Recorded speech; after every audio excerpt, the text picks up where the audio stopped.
welcome to the public meeting, regular public meeting of the Harbor Commission of the City of Santa Barbara. I am John Stedman, the chair, and We will now have a call to order. Commissioner Anderson? Here. Commissioner Cohen? Here. Commissioner McRae? Here. Commissioner Nelson? Here. Commissioner Stanwyck? Here. Chair Stedman? Here. Everybody's present.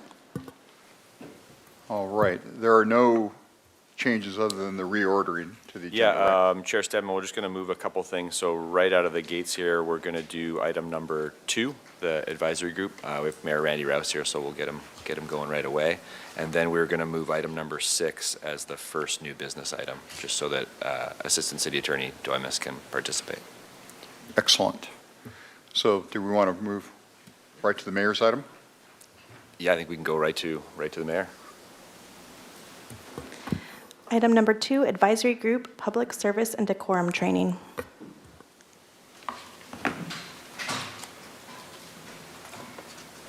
Looks a little different from down here. Good evening, Commissioners. Thank you all for doing what you do and serving and spend your evenings here at the Harbor Commission. You do valuable work, and we appreciate it. We're doing something that we used to do years ago before COVID, and things got different, where we would actually do a retreat, take all the advisory groups and go over to Louise Lowry and have a big retreat. And we thought this would be better and more efficient rather than drag you to yet another meeting. We're going to do a little quick Randy and Sarah show here and go through just a few basics just to remind everybody what our jobs are, what we do, and what the public expects us to be like when we're on the dais and making decisions that have to do with some of the valuable assets of the city. As a slip holder and a former leaseholder with the waterfront, I'm really familiar with how things are structured. I'm really familiar how they work. Been through this since the parking lot was a gravel lot and all the way up till today. So been around for a while. But when you guys are up here, you are an extension of the city council and certainly the director of the waterfront department. So how you conduct yourself and how things go at these meetings is a direct extension to us. And when we don't hear about you, which we haven't heard too much about you, which is great, that's the good news. When we do hear about you, as we do with some of our design review boards, it's time to kind of get together and reevaluate what it is we do. And we're talking about decorum, we're talking about civility, we're talking about the way the public expects to be treated and the way they expect you guys to treat each other. And I think we've all seen enough examples of what goes on back in D.C. or up in Sacramento.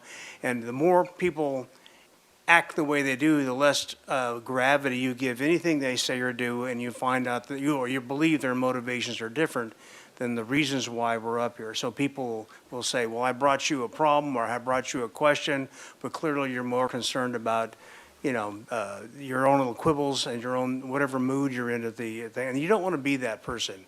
You want to rise above that. You want to maintain the high ground at all time, and the decorum is really, really important with that. As the public comes to us, they are, our constituents, obviously, but when they come to you as a Harbor Commission or they come to a Design Review Board, they're, in fact, customers. And most of you or all of you are in business or have been in business at some point in time and understand customer relations. And the matter of the fact is you're here to serve just like I'm here to serve. I have 90,000 bosses. Some days it feels like I hear from each and every one of them. But that's the important thing that you do for us, is you're that arm that takes care of really what is one of the most vital parts of our entire city system, which is our harbor.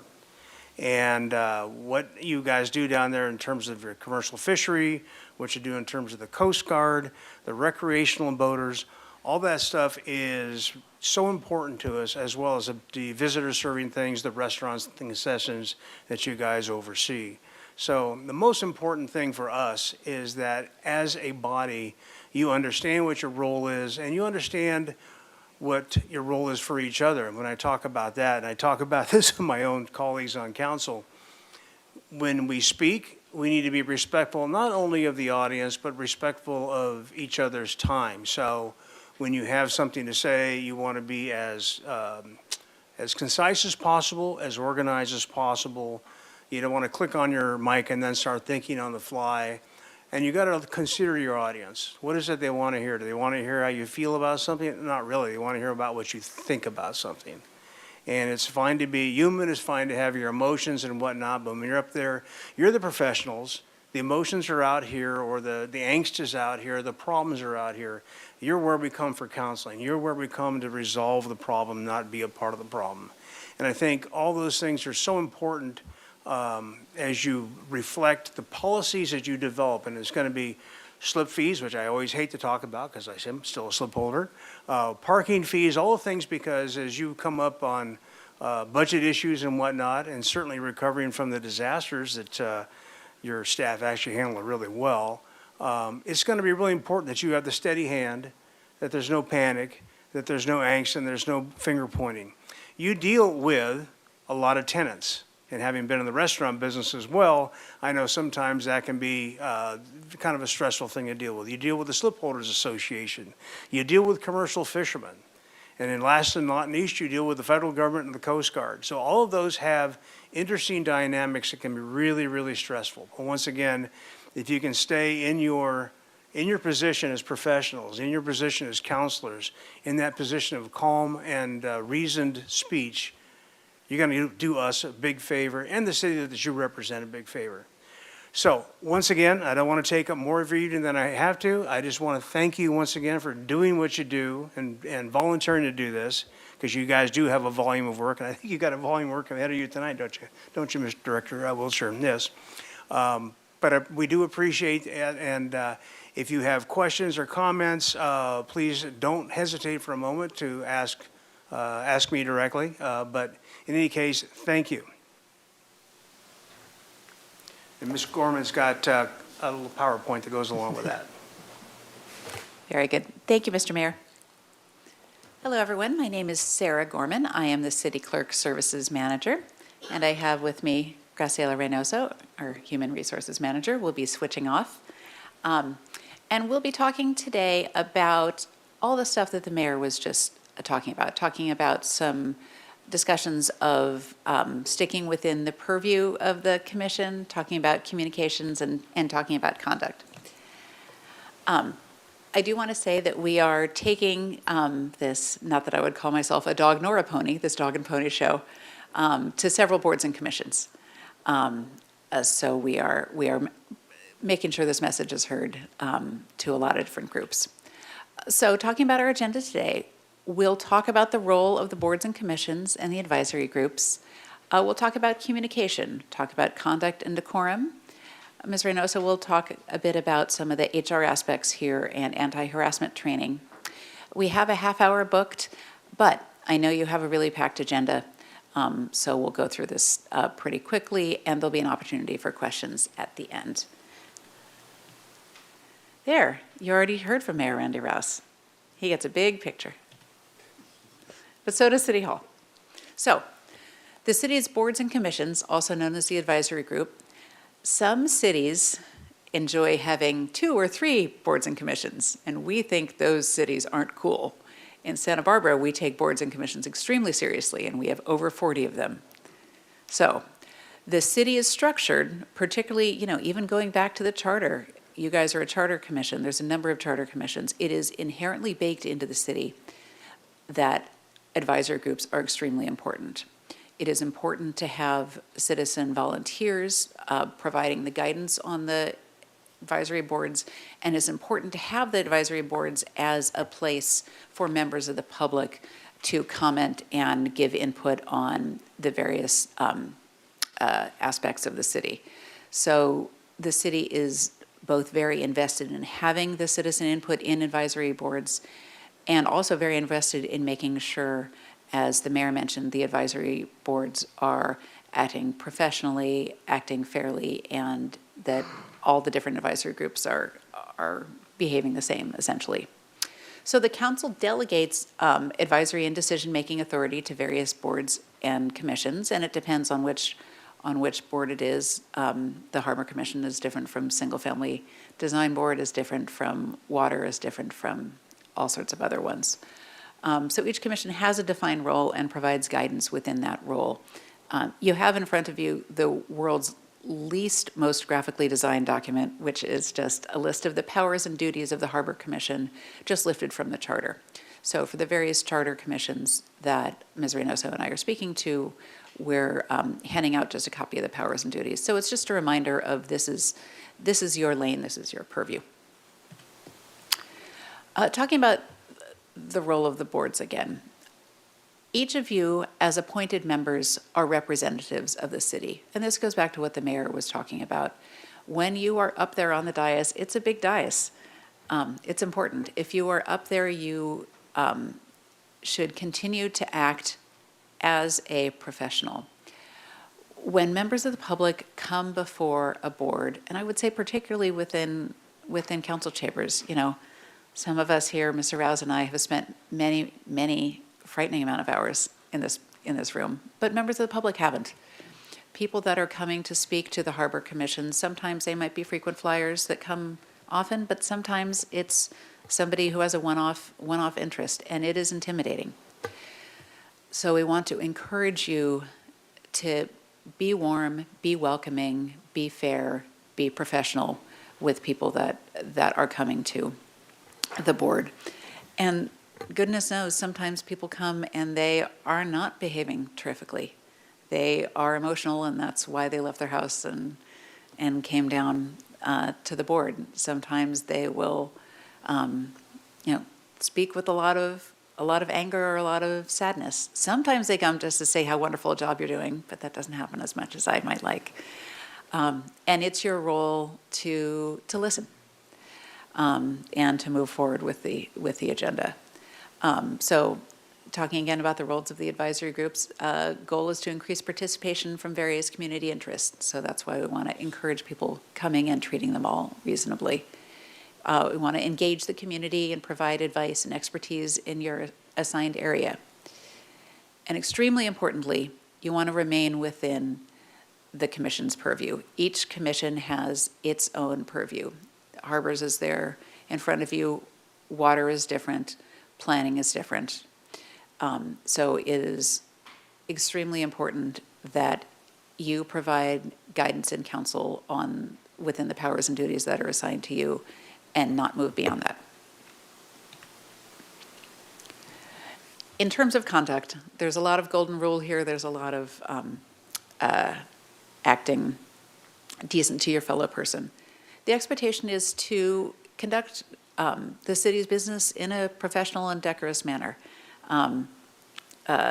Many of you are wearing ties. All of you are wearing blazers. This is an important job, and continue to act in the way that is appropriate for this role. You want to be a leader for civility and decorum. The other people in the room might not be. I hope that the staff are, but sometimes the public isn't. But we rely on you to be leaders. And be welcoming of people that come to talk. And be ready, be prepared. Read your agenda ahead of time. Read your packet. I'm sure the agenda packet sometimes can be particularly daunting.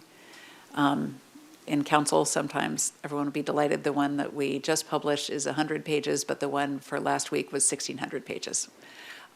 So, use your judgment, but come to the meetings prepared. And be respectful of other people's time. And this goes to a lot of what the mayor was saying. It's a balance. You want to make sure that you are having your voice heard. You're not letting people speak over you. If you feel the need to speak on the dais, you absolutely should. You're appointed for a reason. But also, don't hog the mic. If you be aware of other people's need to speak, and make sure that you're permitting input from the other commissioners as well. And don't be distracted. You should all be very proud of me. My phone is not next to me. It's just right here. I could touch it if I wanted. But when you're here at the meeting, be distracted. You're doing the people's business. Don't be distracted, excuse me. You're doing the people's business, so please focus on it. And then desperately text your family afterwards. Ms. Reynoso. Thank you, Sarah. So my name is Graciela Reynoso, and I'm the Human Resources Manager. I've come today to talk a little bit about how we build organizational culture that is respectful and what the expectation is for anybody who does business with the city. One of our guiding documents you receive in your orientation packet, and that's the Excellence in Customer Service Code of Conduct, which really outlines some of the goals for the city, which is to create a positive culture where people can thrive and do business with the city, be employed with the city, and in general have interactions that are positive and respectful. So in this sense, this document is an affirmation of the city's commitment to this professionalism and the conduct that is respectful for all. So you received that in your orientation packet. There's also a document at the city that we often guide employees to, which is the city's organizational values, which you received in your packet as well. And again, affirming the value of a respectful work environment so that people can have access in whatever function they do business with the city.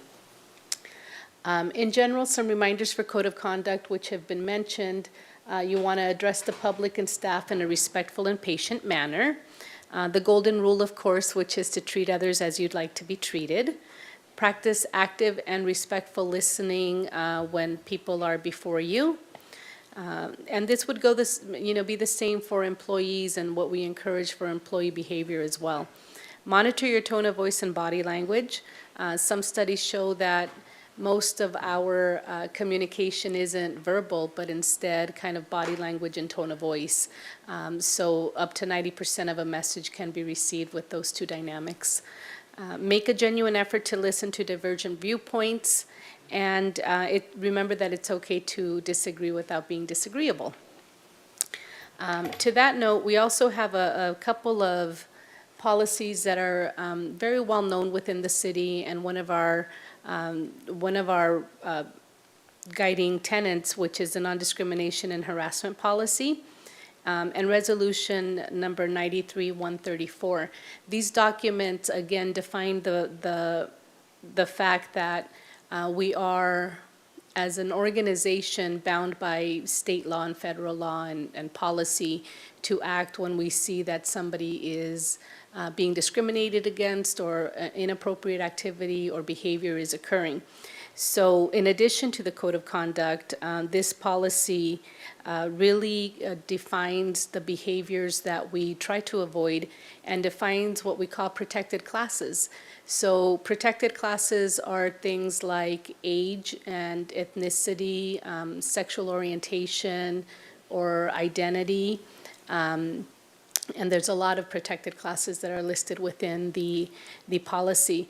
When behavior is addressed to someone based on one of those protected classes, that's when the behavior becomes illegal, and when we as an organization are bound by law and policy to attempt to curtail that behavior. So that is the value of our non-discrimination and harassment policy, is that we really want to curtail abusive behavior so that we can have an environment that's inclusive and welcoming for all. There's also like a new focus on behavior that is abusive and avoiding abusive conduct. The old term for abusive conduct is probably something like bullying, which we all know that term, and we all know the harm that it can have on people. Especially, we hear the stories about children and effects that bullying has. So examples of abusive conduct would be something like yelling or belittling or speaking to somebody in a condescending voice tone. And the effects of the abusive conduct are that people kind of separate themselves from a process or don't have access to a process because of the intimidation that comes with bullying. So as an organization, like I mentioned before, this is a lot of the training that we give to our employees as well to try to encourage a positive work environment and curtail behavior that would be harmful to our employees, our constituents and our anybody who does business with the city. Our policies cover vendors, it covers board and commission members, it covers employees, applicants, and so it's pretty inclusive and forward-thinking in that respect. And I just wanted to spend some time here to tell you about the policies that we have and hope that we, build that culture that we all strive for. Thank you. Sarah? All right, back to me. Before we talk about the role of the chair, I would like to throw my 12-year-old child under the bus and talking about the abusive conduct stuff. If these are behaviors that you think my 12-year-old is going to do to me at the dinner table, rolling eyes, blank stare, don't do that from the dais. That's just a good rule. I didn't roll my eyes for many, many years, and then my daughter turned 12, and then I almost did it at work the other day. Like, oh no, you're not allowed to do that. So be better than a 12-year-old, and you'll be in better shape. Talking about the role of the chair.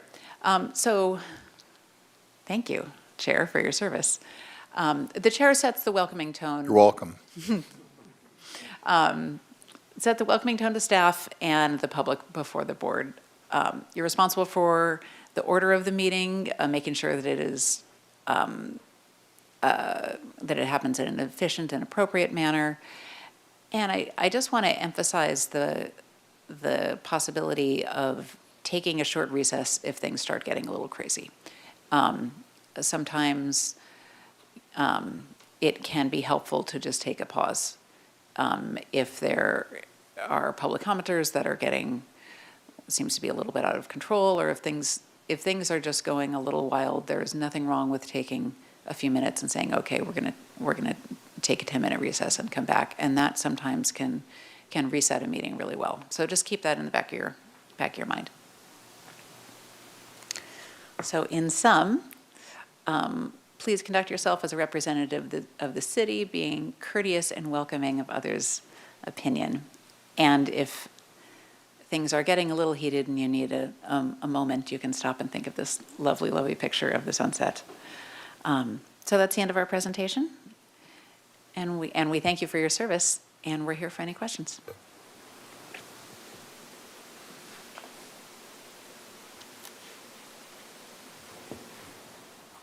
Vice Chair? Yes, thank you for the presentation. Yeah, we appreciated all that. My question is regarding the advisory letters that the commissions do. I know in the past, our Harbor Commission, we have drafted advisory letters for things such as the bike share program, the cruise ship program. And I'm just kind of curious, do other commissions submit the advisory letters, and kind of when would it be appropriate for us to do it? Because I usually think we do it for some of the more challenging items that result in a big change. Director Wiltshire, I'm not sure if you'd like to talk a little bit about that practice. I'm not particularly familiar with it with other commissions. Yeah, Commissioner Stein, no, it's a good question, and we have kind of grappled with it a little bit as a commission. I think it's well within your right. Ultimately, a lot of the stuff we deal with at Harbor Commission is under council's purview, so it eventually goes to council as well. So they kind of operate under the premise that all of the boards and commissions are feeding them information. One effective ways of doing that is after we deal with an item, budget, whatever it is, bike share, all the stuff that's come up in the past. If you do want to kind of consolidate a message and have that go along with the item that staff takes to council, you can certainly kind of create an advisory letter at that point. And so I think that's what you're asking about. Yep, yeah, thanks. Commissioner Cohen? I didn't know if you were going to be staying here for item number 6 or not, but I was just wondering, there's been some conversation about liaisons and how other commissions and advisory boards operate with their liaisons, and so it would be helpful to know if you had any, I know that's a discussion topic, but I would be curious if you had any feedback on that, or if you were staying for that item. Yeah, Commissioner Cohen, we're actually going to move that up to the next item, so not saying that Ms. Reynoso and Ms. Gorman will be staying, but Assistant City Attorney Doimes has the most input on that, and so he can kind of weigh in on that topic. I'm sorry, will you be staying or not staying? Commissioner, I don't believe so. I haven't been briefed on the topic, so if I can, I will, but it's really a Mr. Domas question. Commissioner Nelson? Yes, at the last meeting or 2 meetings ago, Director Wiltshire and City Attorney Doimus basically made a strong recommendation, which we accepted, which was to go from standing committees that are governed by the Brown Act, in fact, in favor of ad hoc committees. And one of the things that we discussed with an ad hoc committee is the rules are less formal, and the work group, as we are now called, can consult with constituents, stakeholders, as well as staff, and then come back to the full commission for a discussion.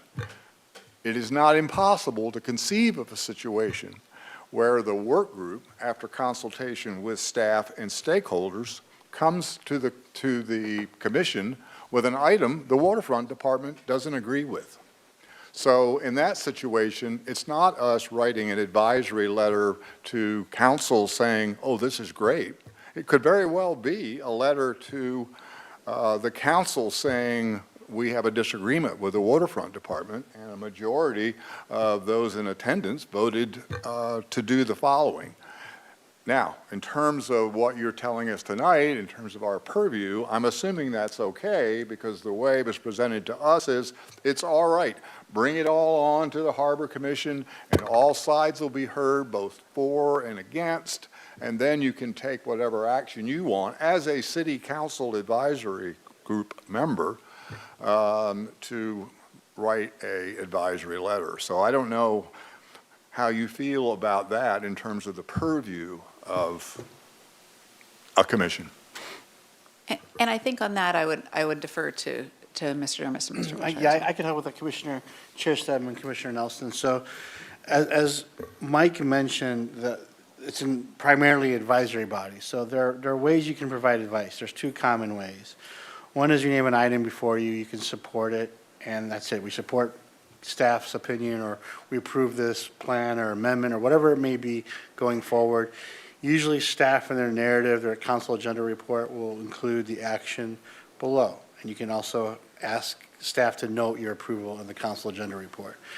If there's a disagreement on an item or a policy on this from an advisory standpoint, like a subcommittee, and we feel this policy needs to be changed or an amendment change, whatever it may be, whatever speculate, that has to be brought before the commission. That would be then voted upon on the commission as terms of the opinion, and then the commission would select an author or 2 to write that. And then there's really no formal process besides presenting it to the city clerk to present to the entire city council. That's all would be those 2 steps. Thank you. Doesn't look like there are any further questions, and again, any public comment? At this time, there are no hands raised, but if anyone would like to speak online, they can indicate that by using the raise hand icon. Still seeing none. Okay. So I guess we'll move to item number 6. Chair Stedman? Yes. We did kind of jump a couple things. I'd hope we kind of move back to general public comment and work group reports, and then we can kind of just resume the meeting from there so that we don't Sure. miss those So- items. Vice Chair, do you want to ask for the work reports? Oh, yes.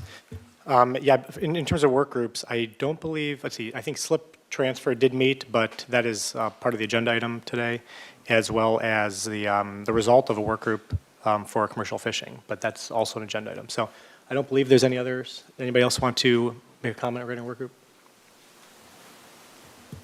Okay, I think we're all set. Chair Stedman, the one thing we did miss is just opening up to general public comment. We skipped out at the start of the meeting to kind of expedite this, so just a chance if there is anybody who wants to give general public comment on anything that's not on the agenda tonight. Yeah, I thought we had, but let's ask again. Is there any general public comment that anybody would like to Still not seeing any hands raised, and I don't have any speaker slips from inside the council chambers. Okay.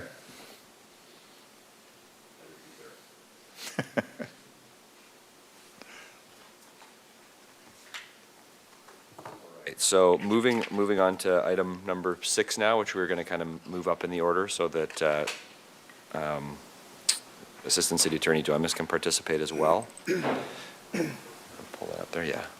I'll introduce this next item. Admittedly, I don't have too many slides on it, so this item is coming to the commission at the request of Commissioner Cohen. Next slide. And I think the intent was to get a little more understanding of how the Harbor Commission can interact with other boards and commissions, how we can kind of glean more information from them. So as was mentioned before, the city has 43 total city boards and commissions when I checked on the website today. There are a few that have kind of inherently a little bit more overlap with the Harbor Commission or maybe of a little bit more interest. In the past, it's come up with Airport Commission, Downtown Parking Committee, Parks and Recreation Commission, Planning Commission, City Council. So what I want to do is just make sure that Harbor Commission is aware that any member can attend any of these meetings at any given time. So up on the screen right now are some resources to do that. The city has a boards and commissions calendar for every city board and commission. A few of them are noted there. The Airport Commission is every third Wednesday at 6. Downtown Parking is second Thursday at 7:30. That's super early. Parks and Recs Commission is fourth Wednesday of each month at 4, and Planning Commission is first, second, and third Thursday of each month. And so, next slide. One other way to make sure any Harbor Commissioner or any member of the public is in the loop is you can go to the city's subscribe website. There's check boxes for every existing board and commission. Additionally, there's check boxes for some city publications, which include our waterfront docklines article. So at minimum, I would recommend subscribing for obviously Harbor Commission updates and our docklines, which is our quarterly kind of newsletter publication. That's all that I had. I was going to turn it back over to you, but I think the discussion here is that in the past, we've talked about having kind of set and established liaisons between Harbor Commission and other boards and commissions.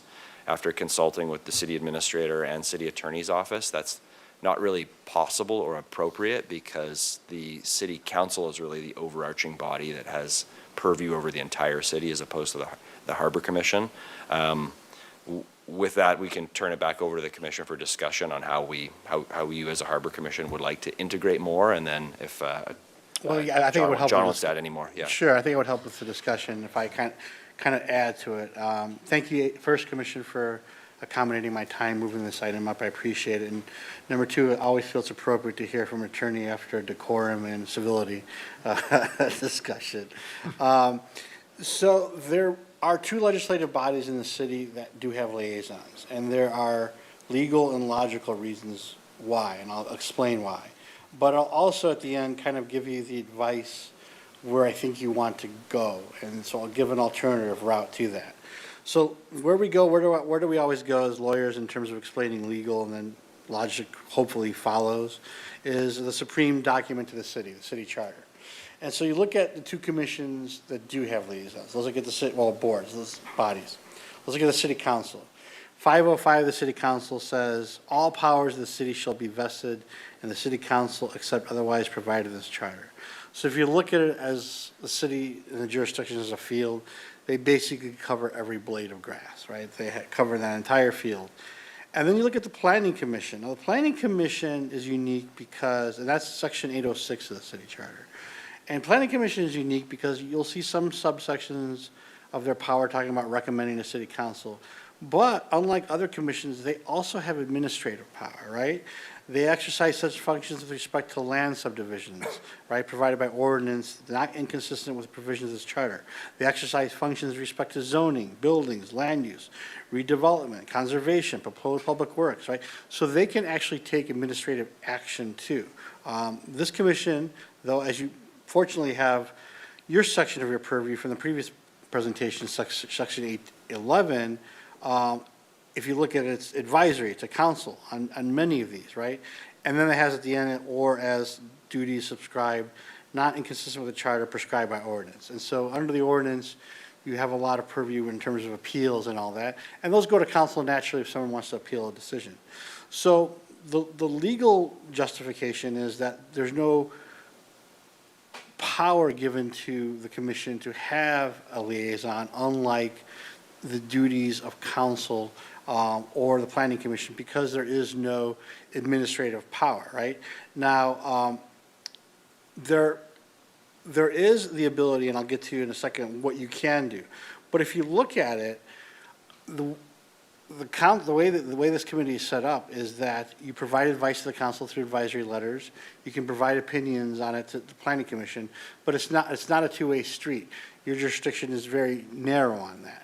And so the way to get to where I think you want to go is when there are issues that come up.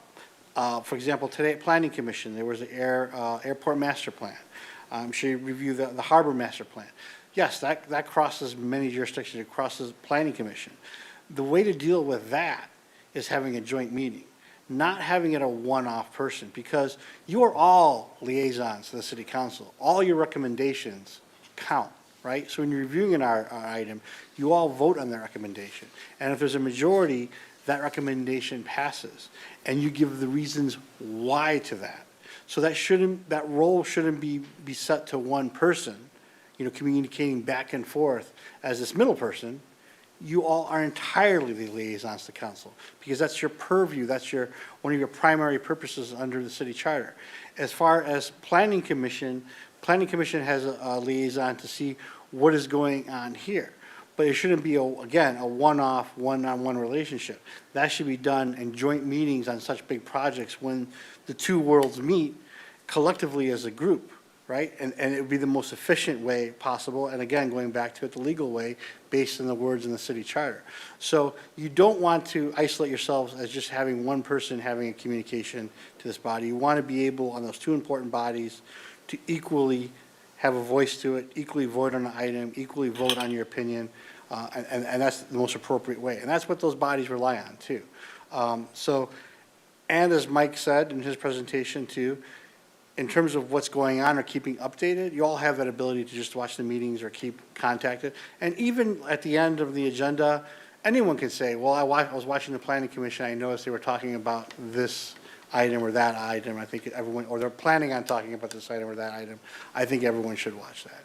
So that's all my additional explanation I wanted to make in terms of what sets the city council and what sets the Planning Commission different, unique, and why you wouldn't want to create a liaison, because for these two important legislative institutions, you all want to have a voice. It wouldn't be just one person to be that communicator with it too. So that was my conclusion and point to it. Thank you.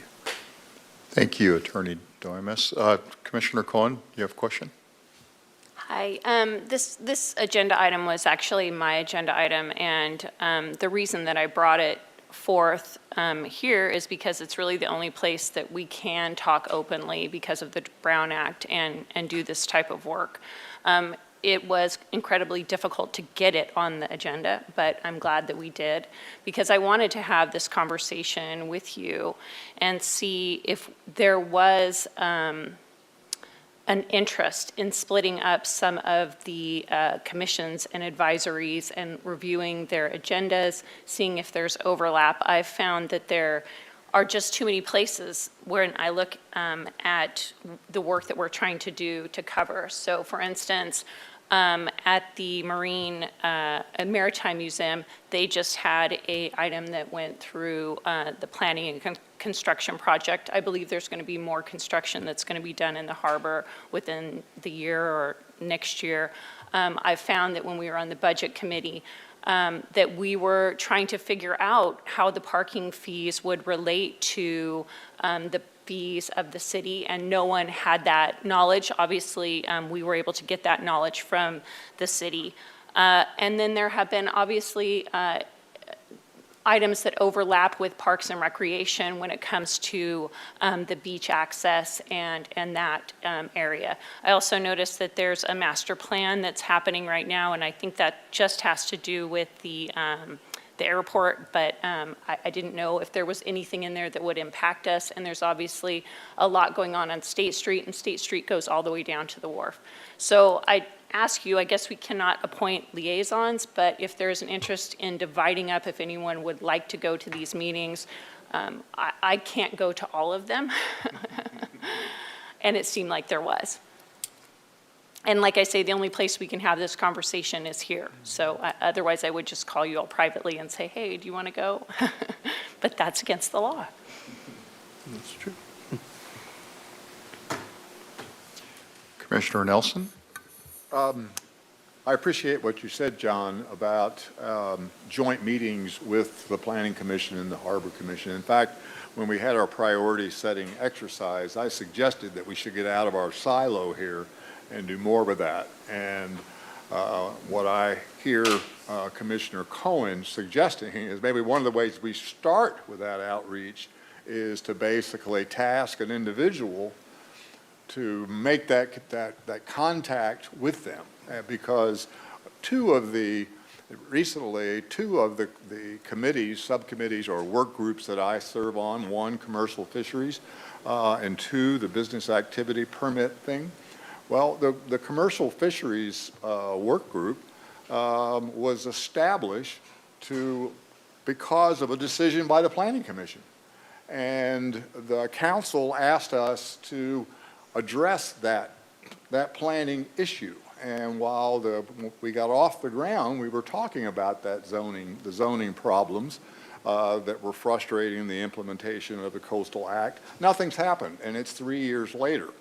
There was a move that we did without putting it on an agenda to put Commissioner Anderson as a liaison to the Planning Commission. And so from my perspective, I would love to have a liaison that basically reminds the commission, the Planning Commission, that we're supposed to address this weakness in the zoning for coastal dependent uses like commercial fishing and the seafood industry. So I see real value to it. On the Park and Rec side, we had the last meeting we had of the Business Activity Permit Committee. What came up but one of the ways to solve the problem, or solve one of the problems associated with why we created the work group, could involve Parks and Rec on what was going on at West Beach. So immediately I see a need for the engagement, if not by the chair, by someone that this group designates. So I would support what you are encouraging with a liaison, but also say it may eventually require that we sit down and meet with the Park and Recreation Commission or meet with the Planning Commission based on the intelligence or reconnaissance that's done by a liaison. So that's my long-winded way of supporting what you're trying to achieve. So. Commissioner Cohen? So I know we can't call this person a liaison, so I don't know, I'll say advisor for lack of a better word. Is that okay? I mean, I understand what the commission is trying to get at. So here's my chair, Subcommittee Commissioner Cohen. So as I mentioned, all these commissions, they're pointed to one direction, city council. So they don't communicate or advise with each other, right? But what I hear the commission is trying to do is, in order to provide a full breadth, well-rounded advice to city council, sometimes you need these joint meetings.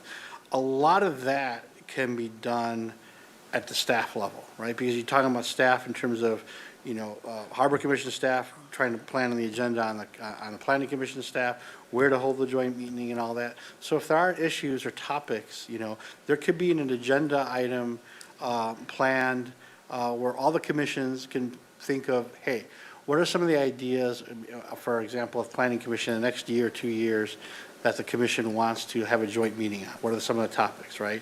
The same could be had on Parks and Recreation. Just do it open in that meeting, pick that. We would like as a group to meet with the Planning Commission in a joint meeting on these topics. The commission then can author a letter or whatever other action they want to take at that to let the Planning Commission know, and a meeting could be set up. It's a much more easier, open way, and you're not worrying about these titles or creating anything like that. It's just it's a way to get ideas flowing from all the commissioners about what topic you want to do it in the most efficient way. Try to maybe do it as the fewest meetings possible, which everyone loves. So that would be my recommendation is, sometime in the future, create a item where if you want to have a joint meeting with the planning commission coming up on issues or anything else that you see coming up where you feel something is going to be reviewed that involves input from, two commissions out there that kind of the advisory responsibilities overlap. That would probably be the most appropriate way of creating an agenda item, discuss, what could be put in an agenda item, and then having a full detailed request to the board of creating, this type of agenda. It's the easiest way, it's the most transparent way, and it's the most clearest way, and it gets everyone involved, because, as you say, the Brown Act, you can't get everyone's input by No, the spoken wheel. So I understand That would that. be the way to go about I'm doing it. just looking for a word that we can use that feels more comfortable, because I've been told that we should not be calling this person a liaison. And I understand, I think what I'm being told is you don't really want us to even divide up the ability to look at the agendas. Is that what I'm asking for is just to assign different commissioners to look at agendas so that we know if there are items that actually should be reviewed by the commission. And I understand that the staff's doing that, but sometimes it's helpful to also have commissioners that are reviewing that information too. I'm not trying to, say that person has any decision-making ability. I'm just trying to divide up the work, because for me to look at every single commission and see if there's any overlap is just not feasible. Yeah, no, Commissioner Cohen, I absolutely hear what you're saying. And the reality is that 90% of the time, the Parks and Rec Commission and these other commissions are not necessarily dealing with stuff that overlaps with us. And so it I would be agree. a huge commitment of your guys' time to attend all of those meetings. I don't think that I'm asking for someone to attend them. I'm asking for someone to just review the agenda, and if there is a relevant item at that point, maybe they want to attend. Or maybe it's something that you're not aware of and they bring it to your attention. Yeah, absolutely. I mean, and again, any member is able to attend or read the minutes or read the agenda. If you want to. I'm just trying to divide up duties. I don't Yeah. know how much clearer I can be on And that. I don't want everyone to attend every meeting. Right, okay. And then to John's point as well, we're here as staff too, and so for things that are information-based, if it's what is downtown parking charging for fees, these are our colleagues, we work with them every day, I'm in meetings with them, there's a direct conduit for those sort of things, and so we're here for informational requests as well. Absolutely. So you can bring those kind of requests for information to staff anytime. Hey, what's downtown parking charging for their parking, and what are they recommending for fees this year? And if we don't have it, we don't I have it at understand hand, that. we can get that quickly.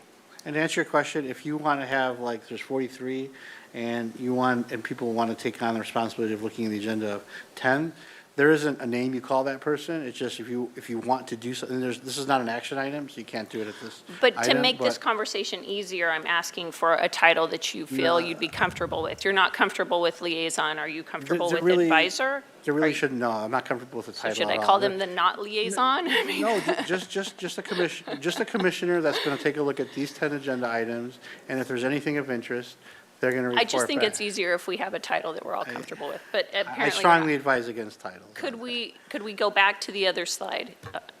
Would that be possible?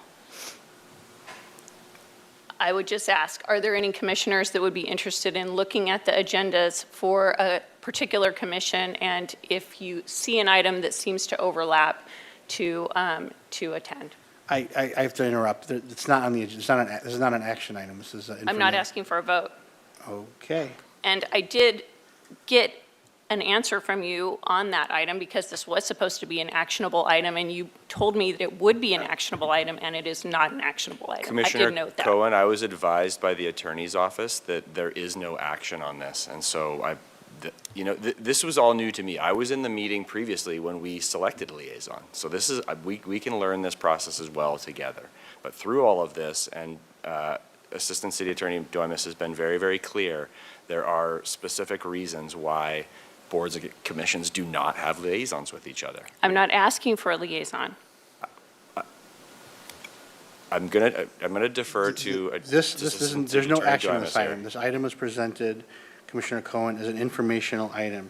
And what you're asking for is commissioners to take on different boards and responsibilities. And I do not want the rest of the commission to do that, to put them in peril. It is for the Brown Act. The whole purpose we did the Brown Act training was, it's for the benefit of the public, not just this commission. So if maybe the public is interested in terms of divvying it up, but there shouldn't be a title. You're going outside the purview of this commission. It's very narrow, right? It's dealing with the harbor and commission.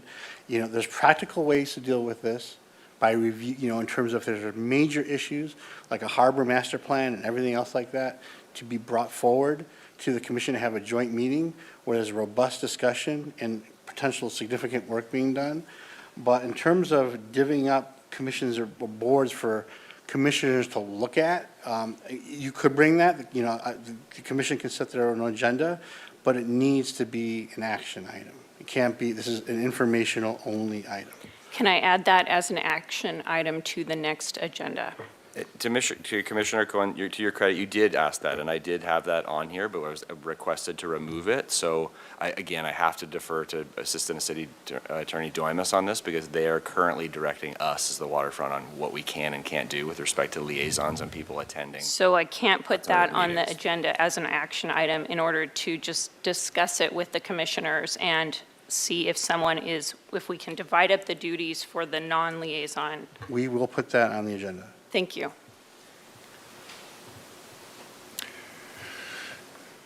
Very well, I don't see any other, yes, Commissioner Nelson. I guess I'm willing to review agendas, and it sounds like I'm not able to, can I review agendas? For example, I would look at the Planning Commission, I would look at the Parks and Rec Commission, and I would look at the State Street Advisory Commission. And I would go through their agenda, and I would report back to, if I go to a meeting and I feel there's something of value, I would be happy to report back to the Harbor Commission. I don't want to do three. But it sounds like it's not appropriate for us to have a conversation outside of this meeting.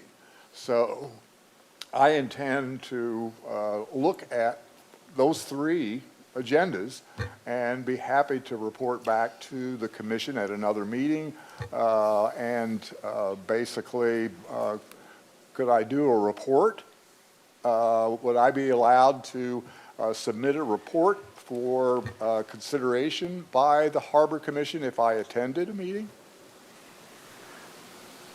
I mean, the commission can do a lot of things from an advisory standpoint. Like I said, I'm not here to chill or discourage that. I'm here to guide in terms of what's proper under the Brown Act, what's proper under the purview of our city charter, and also what's practical too. Yes, any commissioner can choose to look at any item and do a report or ask an item to be put on the agenda through the process and procedures. There's nothing wrong with that. But where I'm hyper focused on is just making sure we stay within the jurisdiction of the board, making sure we're complying with Brown Act in terms of what's agendized, and making sure we're not creating false expectations when we do things. I'm just trying to making sure that, and maybe false expectations is not the word to use. I'll use this, that we are sticking within the purview, not creating extra unneeded work by the commission, but also not creating, like I said, liaison. It's not a position. You're all free to participate in city government, right? You all can do what you want. You don't have to. You can have your lanes as open as wide as you want and report to the commission on things that relate to the jurisdiction, or you could have it narrow and focus and split things to look it up. That is your purview. That is your decision. That is how you want to operate. Absolutely can do that. Staff should not interfere with that. But what I'm just saying is, though, that there's advisory. There are other efficient ways you can do that too. But yes, you can bring a report. You can have it on a standing item of any reports on this and report out. There's various ways for you to deal with that issue. Very well. Before I turn it over to our vice chair, I think you made a good point, Attorney Doimus, about discussing any kind of overlap that any commissioner discovers during staff and general communications. I mean, there's no prevention there. You can certainly bring up, whatever you collect. Absolutely correct on that. Without even having to agendize it. Correct. And that's a standing item, so that would be the perfect opportunity to always continue doing it, that we don't have to specially agendize anything. You can have a brief discussion on that. And then in the future, entertain an item if there needs to be a joint meeting. Yeah, I agree. Vice Chair? That was actually exactly what I was going to ask as well. I mean, we can, obviously, as the Harbor Commission, we can learn a lot from the other commissions, see what they're doing. And we could attend as a member of the public, we can make public comment. We could also view the meetings online if we can't attend in public. But is that where we're supposed to, I guess, bring any kind of knowledge or issues during the commission staff communications part at the end of the meeting? Is that like, would that be considered the appropriate time to, I guess, talk about what we have learned or seen at other commission meetings? Absolutely. The only thing with the Brown Act is if there's interest in going really in-depth in something, then that's the time where we'd look to agendize in the next or soon after meeting. So it's an interesting line to teeter. Absolutely discuss it, what the issue was, what the topic is. If there's some questions and interest in terms of agendizing it or a joint meeting, whatever that may be, the commission does have that purview. If it helps the commission achieve its main objective as being an advisory commission to the city council and looking at that, absolutely. There's no discouragement on that. When it comes to that, my only advice is you just can't have a deep, deep dive and discussion into it because that's when you start going into it. So on the surface type discussions, and then it could later on be agendized, absolutely. Commissioner Cohen? I just want to be clear that this item will be actionable at the next Harbor Commission. And then I would also just ask that in the future, if you put an item on our agenda and let us know that it is actionable and that changes, if you would please just let us know ahead of time. Thank you. Yeah, and Commissioner Cohen and Harbor Commissioners, we don't intend to be combative on this. I'm happy that John is here to kind of advise me and us on stuff so we're not stepping out of our lane. I think the real rub is it's not the Harbor Commission's responsibility to go and attend other commissions and weigh in on what other commissions are doing. And so when you create that responsibility, it's sort of creating a task that is outside of the Harbor Commission's purview. So if you establish liaisons or advisory members that are all of a sudden responsible to be bringing back data, bringing back information, that's a task, that's a job that is outside of the Harbor Commission's duties. So I think that's where John is going with it, is that you're inherently creating a role that is outside of your purview. And so that's the issue. I have to chime in, that was very well said. Thank you. That's exactly, succinctly my point. Okay. I think we've exhausted all the questions from the commission. Are there any public comments? Anybody with a hand raised? There's nobody with their hand raised at this time. Any slips? No speaker slips either. Okay. All right. So I think we can get back to the regular order now. Chair Stedman, sort of. We managed to skip the consent calendar. So we'll need to approve the minutes from our last meeting. Angela, can you read that first item? Item number 1, approval of the minutes. Recommendation that Harbor Commission waive further reading and approve the minutes from the regular meeting of March 16th, 2023. So moved. Seconded. Commissioner Anderson? Yeah. Commissioner Cohen? Commissioner McCray? Yes. Commissioner Nelson? Yes. Commissioner Stanowick? Yes. Chair Stedman? Yes. That's unanimous. Thank you. Okay. Yeah, these items are moving around so much. All right. Chair Stedman, we're fully back on track now with item number 3. Item number 3. Okay. And can you read that, please, Angela? Item number 3, fiscal year 2024 and 2025 waterfront budget recommendation excluding slip transfer fees. Recommendation that Harbor Commission receive a presentation on the waterfront department's proposed fiscal year 2024 and 2025 budget submittal, discuss and forward recommendation to City Council for approval of the waterfront department's proposed fiscal year 2024 and 25 budget, excluding slip transfer fees and incorporation into the city's budget process.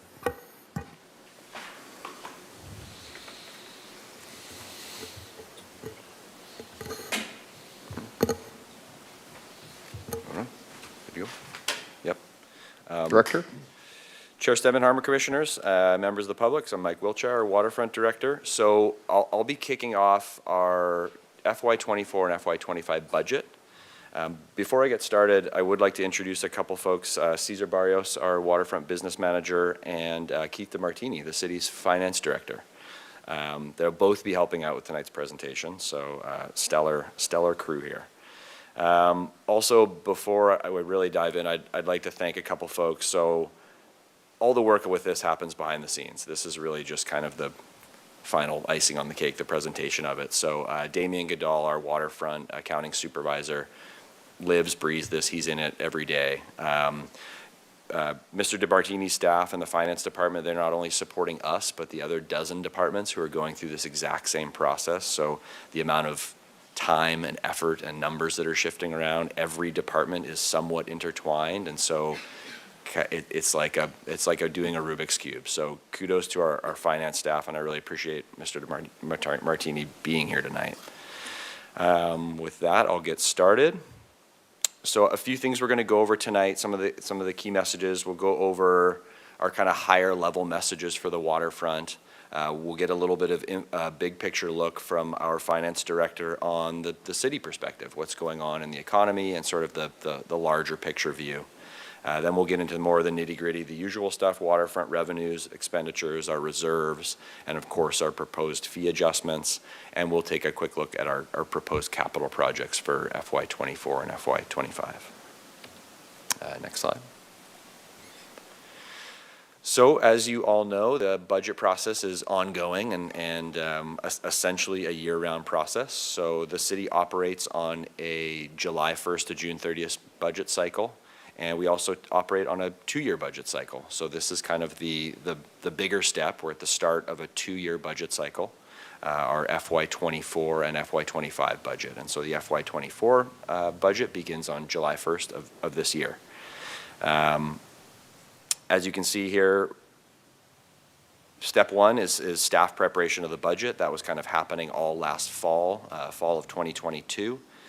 Secondly, we present our budget internally. So we present that to our city administrator. We present that to our finance department, as does every other department. That happened back in February. Harbor Commission does have a budget work group who we met with in middle of March and had a pretty robust meeting and dug into the budget. And then here we are today. So Harbor Commission, this is the review of our 2-year budget. Our next stop on the roadshow is City Council. So May 5th, we'll be taking this budget and giving a very similar presentation to City Council, as well as taking our fee proposals to the Finance Committee on May 9th. Ultimately, City Council will adopt the citywide budget in June, and so they'll be going through this process with every department. Next slide. All right, so up front, a couple key messages. It's been a fairly unique past 2 years and possibly a unique couple years ahead of us. So first and foremost, I want to remind everybody here, Harbor Commission's well aware, but the general public, that the waterfront is an enterprise fund. And so we don't receive any taxpayer dollars. We don't receive any general fund subsidies. We are reliant on our revenues to cover the costs of our operations. And those revenues mainly come from our marina itself, the slips, from our parking lots, and from our tenants. The other major point is the post-COVID economy. So it was a really interesting couple years. Waterfront depends largely on the success of our tenants. We're largely dependent on weather, largely dependent on larger economic factors that are often out of our control. Luckily, we had a very, very strong FY22 and FY23. It was really best case scenario for the waterfront department coming out of COVID. The big question now, looking forward, we're tasked with budgeting it into the future, is that sustainable? Is this level of revenue growth, the sort of activity that was occurring over the last years, is that something that we can count on? The general idea is that not necessarily. So we're fairly optimistic, but cautiously optimistic for our FY24 and FY25 budget when we're predicting revenues and our expenditures. And Cesar will talk more about that. Next slide.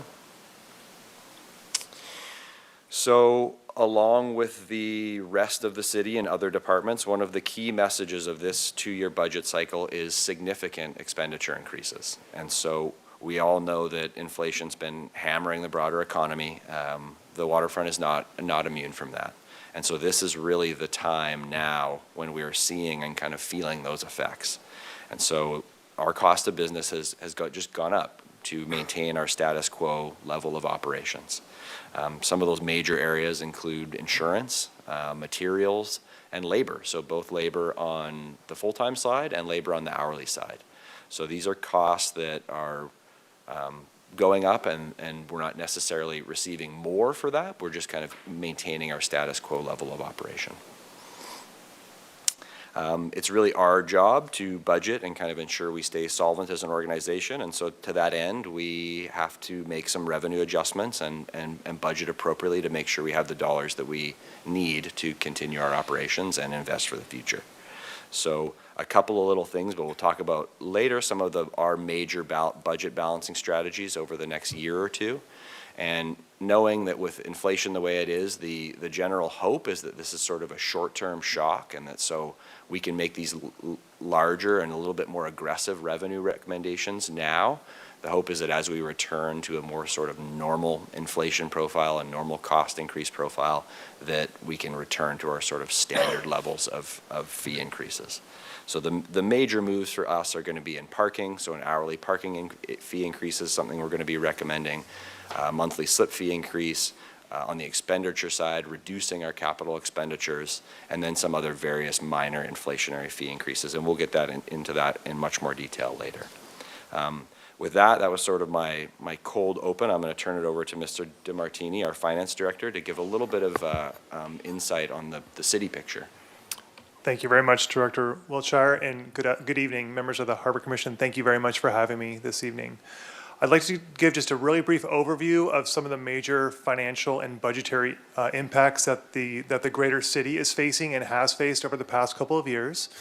And it's true that COVID really sort of exacerbated and shined a light on how vulnerable some of our major revenue sources are, and it really caused for some significant expenditure increases that we are really trying to address head on. And so this slide here summarizes what we believe are the major financial and budget challenges that we face as an organization. First and foremost, our people are our greatest asset. We've had a great deal of retention and recruitment issues and challenges. That actually helps us financially to a certain extent because we've had a lot of salary savings, which has actually saved us quite a bit over the past couple of years to help us balance our budget. But as we know, that puts a great deal of strain on our organization because a lot of people are having to work overtime and do multiple jobs. And so it's not a sustainable business model for our city. It's also a challenge for us to afford labor wage increases. It's very challenging to hire and recruit and retain people, and affording wage increases is hard in order for us to balance the budget. We made a commitment to do that over the years, and we will continue to do so, but it may come at a cost. We have a great deal of deferred maintenance and capital investment, and the waterfront is an enterprise department that has a great deal of deferred maintenance projects. And they do have a capital investment and improvement program that requires the generation of their own revenue to improve their facilities and their infrastructure. Again, not getting any general fund support. Our pension cost increases continue to rise. This is a phenomenon that impacts every single CalPERS member, not just the city of Santa Barbara. It costs us money on every payroll period, but also on an annual basis, we have to pay down what's called our unfunded actuarial liability that exists on our balance sheet so that we can afford our pension costs in the long run. And it's really having to do with how volatile CalPERS's rates of return have been in recent years, which creates that unfunded actuarial liability, and it's our responsibility as a city to pay that down. There's a great deal of economic uncertainty. We talked about inflation, potential recession in the coming years. Also, it's really important that we maintain the city's reserve policies. The waterfront has a reserve policy very similar to all of the other city enterprises. Those reserves have helped us weather storms in recent years as it relates to COVID, most recently during the January storms, where the waterfront had to use a great deal of its financial resources for revetment and other storm-related expenses. We needed those reserves. We may not get FEMA reimbursement for years. And then finally, our self-insurance program is hitting the Waterfronts Department pretty substantially in the next 2 fiscal years for reasons which I'll jump into in a moment. Next slide, please. So what are we going to do as an organization to make sure that we are fiscally sustainable?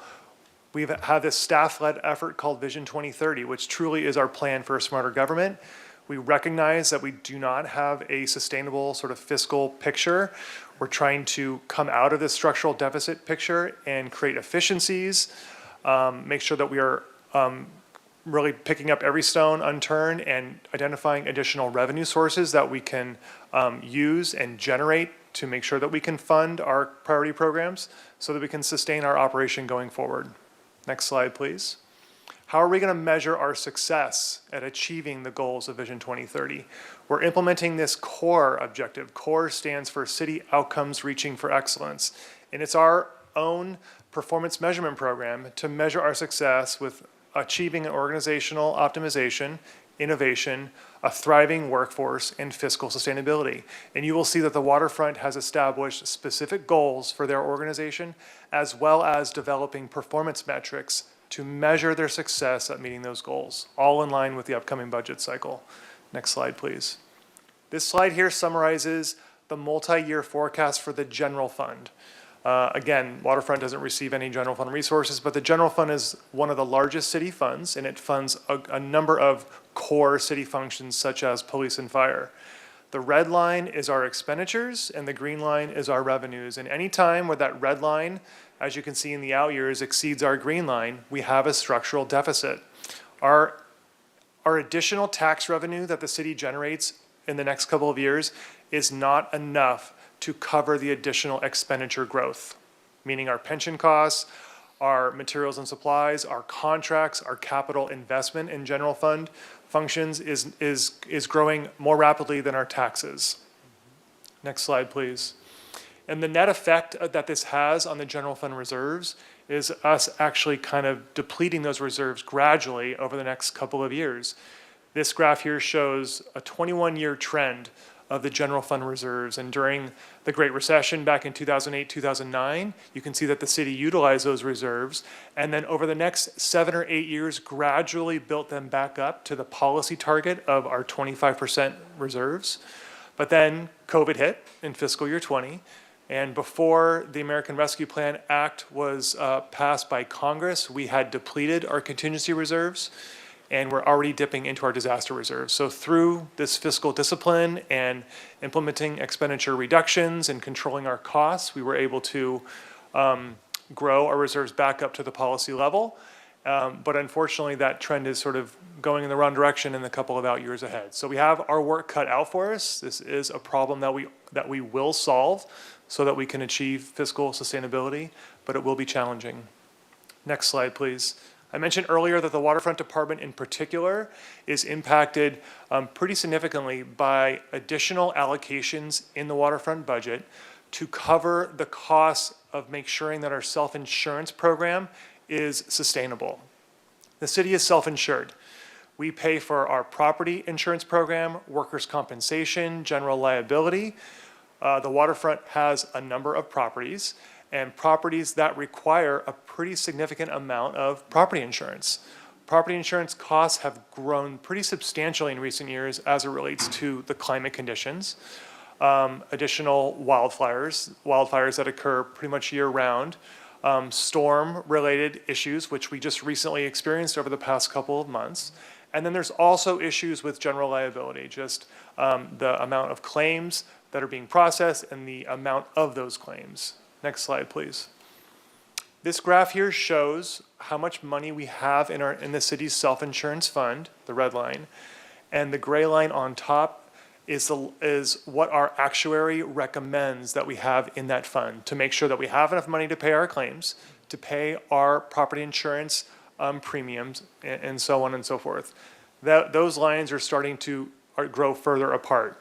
The city council is committed to making sure that we have resources, so we have to ramp up those allocations over the next number of years to try and make progress to get up to the actuarial level, but you can see in this forecast, we don't come anywhere close. And this is a priority though, because if we do not have enough funds in our self-insurance fund, all the other funds will have to pick up the tab. So it is important that we address this problem in the long run. So those are some of the major challenges I see. I'll pass it back over to Director Wiltshire. Thank you, Mr. DeMartini. Any specific questions for broader city efforts? Because they do have large impacts on what we're going to be talking about, and we've talked about it already, the impacts to the waterfront budget. But while Mr. DeMartini is here, I wanted to see if there were any questions for him. Commissioner Is Anderson. there any broad strategic strokes you guys are taking or any transformational shifts you're thinking about taking to increase revenue, maybe allowing short-term rentals on private property and getting occupancy taxes from that, or continuing the outside dining to allow for more sales tax on food, or is there anything you guys are looking to bring more in instead of just talking about efficiencies and synergies? Yes, staff is actively working on really assessing all the options that we have available to generate additional revenue. As part of Vision 2030, we've spun up a revenue working group. I'm leading that effort, and Director Wiltshire is on that team with a number of other staff. We have already conducted an initial assessment that included over 50 ways that the city can generate revenue. They include tax measures, they include new fees, they include increasing fees, they include lots of options for us to consider. We will have to go through a pretty robust public process, mostly with the Finance Committee and then ultimately the City Council. The City Council has the authority to increase fees, that's their purview. Any tax increase or new tax has to go to the voters, so we'll have to consider that, and Council will have to approve of doing so in a future election. There are certain tax measures that may generate more revenue than others, some that are very politically sensitive, some that are very administratively burdensome. There might be public policy reasons to go for a tax measure versus just purely generating revenue. There are lots of things to consider with doing so, but we are actively working on that right now. Are there any hot items or hot reads that are kind of jumping off the page that you can talk to, or still developing the list? Yeah, again, great question. We're still developing the list. It's really up to the City Council, what they would like staff to pursue further. There are certain things going to council. Actually, next week, you mentioned short-term rental. There's a short-term rental enforcement program that staff is presenting to council next Tuesday to really kind of crack down and enforce on illegal short-term activity. It's not being proposed as a revenue-generating program. So that's one thing that's sort of in front of council in the immediate term. Commissioner Cohen? My understanding is that a lot of the deficit comes from pensions, and I'm just wondering if that's true. That's what I've heard. And then also, is there a way to ensure that those pensions are funded, that, you know, I mean, is there a plan at some point to have a better way of resolving that issue? Again, great question, thank you. So it's, in my opinion, pensions is not the only reason why we have a structural deficit. It is one of many reasons. They include the fact that our major revenue sources in the general fund, sales tax and transient occupancy tax in particular, are very volatile. So we are a tourist-based economy. When COVID hit, our TOT reduced by 50% almost overnight. And so we had to have reserves in the bank to be able to sustain our operation and not lay off any permanent employees, for example, something that the city is very proud of. Director Wiltshire talked about inflation. Inflation impacts the city much more than any benefit we get from it from additional sales tax. It's much more expensive to operate the city and invest in our capital. So those are other reasons as well. I mentioned affording labor wage increases. Approximately a 1% labor wage increase is about $1 million in the city's general fund. So it's expensive, but it's important, and it's important that we do that. And so pension is just one of multiple reasons why it's generally expensive to run the city. There are things that we're doing currently to address our unfunded actuarial liability and our pension costs. We have a draft pension management policy that we are working on, that we're going to bring to the Finance Committee and the City Council in the next few months. We are working to establish what's called a Section 115 trust. That trust will pool resources that we can allocate into it as a city that we totally control. When we send money over to CalPERS, CalPERS controls it. And as I mentioned earlier, their rates of return have been rather volatile in recent years. So it will be within the city's control and our responsibility to send that money over to CalPERS when we see fit.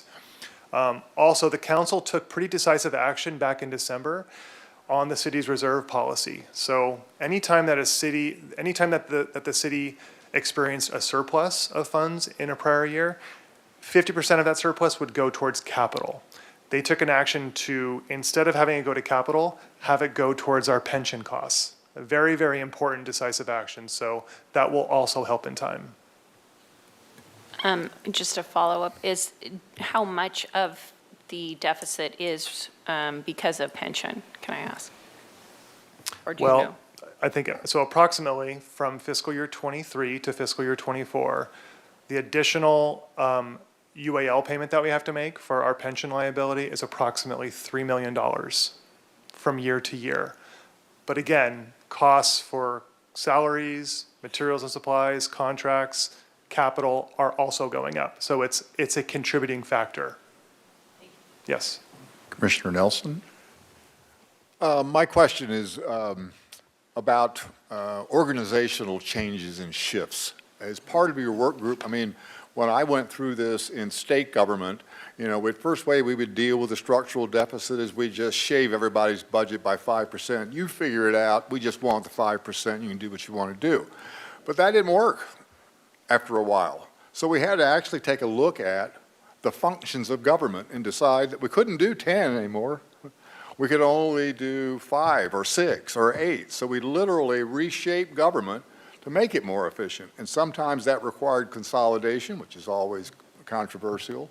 But inevitably, sometimes if you had 10 organizations and you bring 3 of them together and you cluster them, you get administrative savings. So I'm just wondering if your work group is looking at organizational changes that could bring about some reductions in costs that we're talking about here. So. Yes, it's another great point. And I mentioned the revenue working group that I'm leading. We have another working group under this Vision 2030 called Operational Efficiencies. Mm-hmm. And our IT director, Mr. Cure, is leading that working group. And that is exactly what they're doing. Okay. They're looking at ways of improving the delivery of services through operational efficiencies. Around IT systems is one way, but not just that, the way we deliver custodial services. Right. Looking at consolidating different functions that reside in different departments and consolidating them under one function, including engineering or information technology functions. That's exactly what they're looking at as well. Good. And Thank you. Commissioner Nelson, just to add in, it's a very insightful point. The city's been operating for the last 2 or 3 budget cycles on exactly what you're describing, where the departments were left to make 5% reductions, 2% reductions so we can meet budget. We're at the point now where that's just not work. really, Right.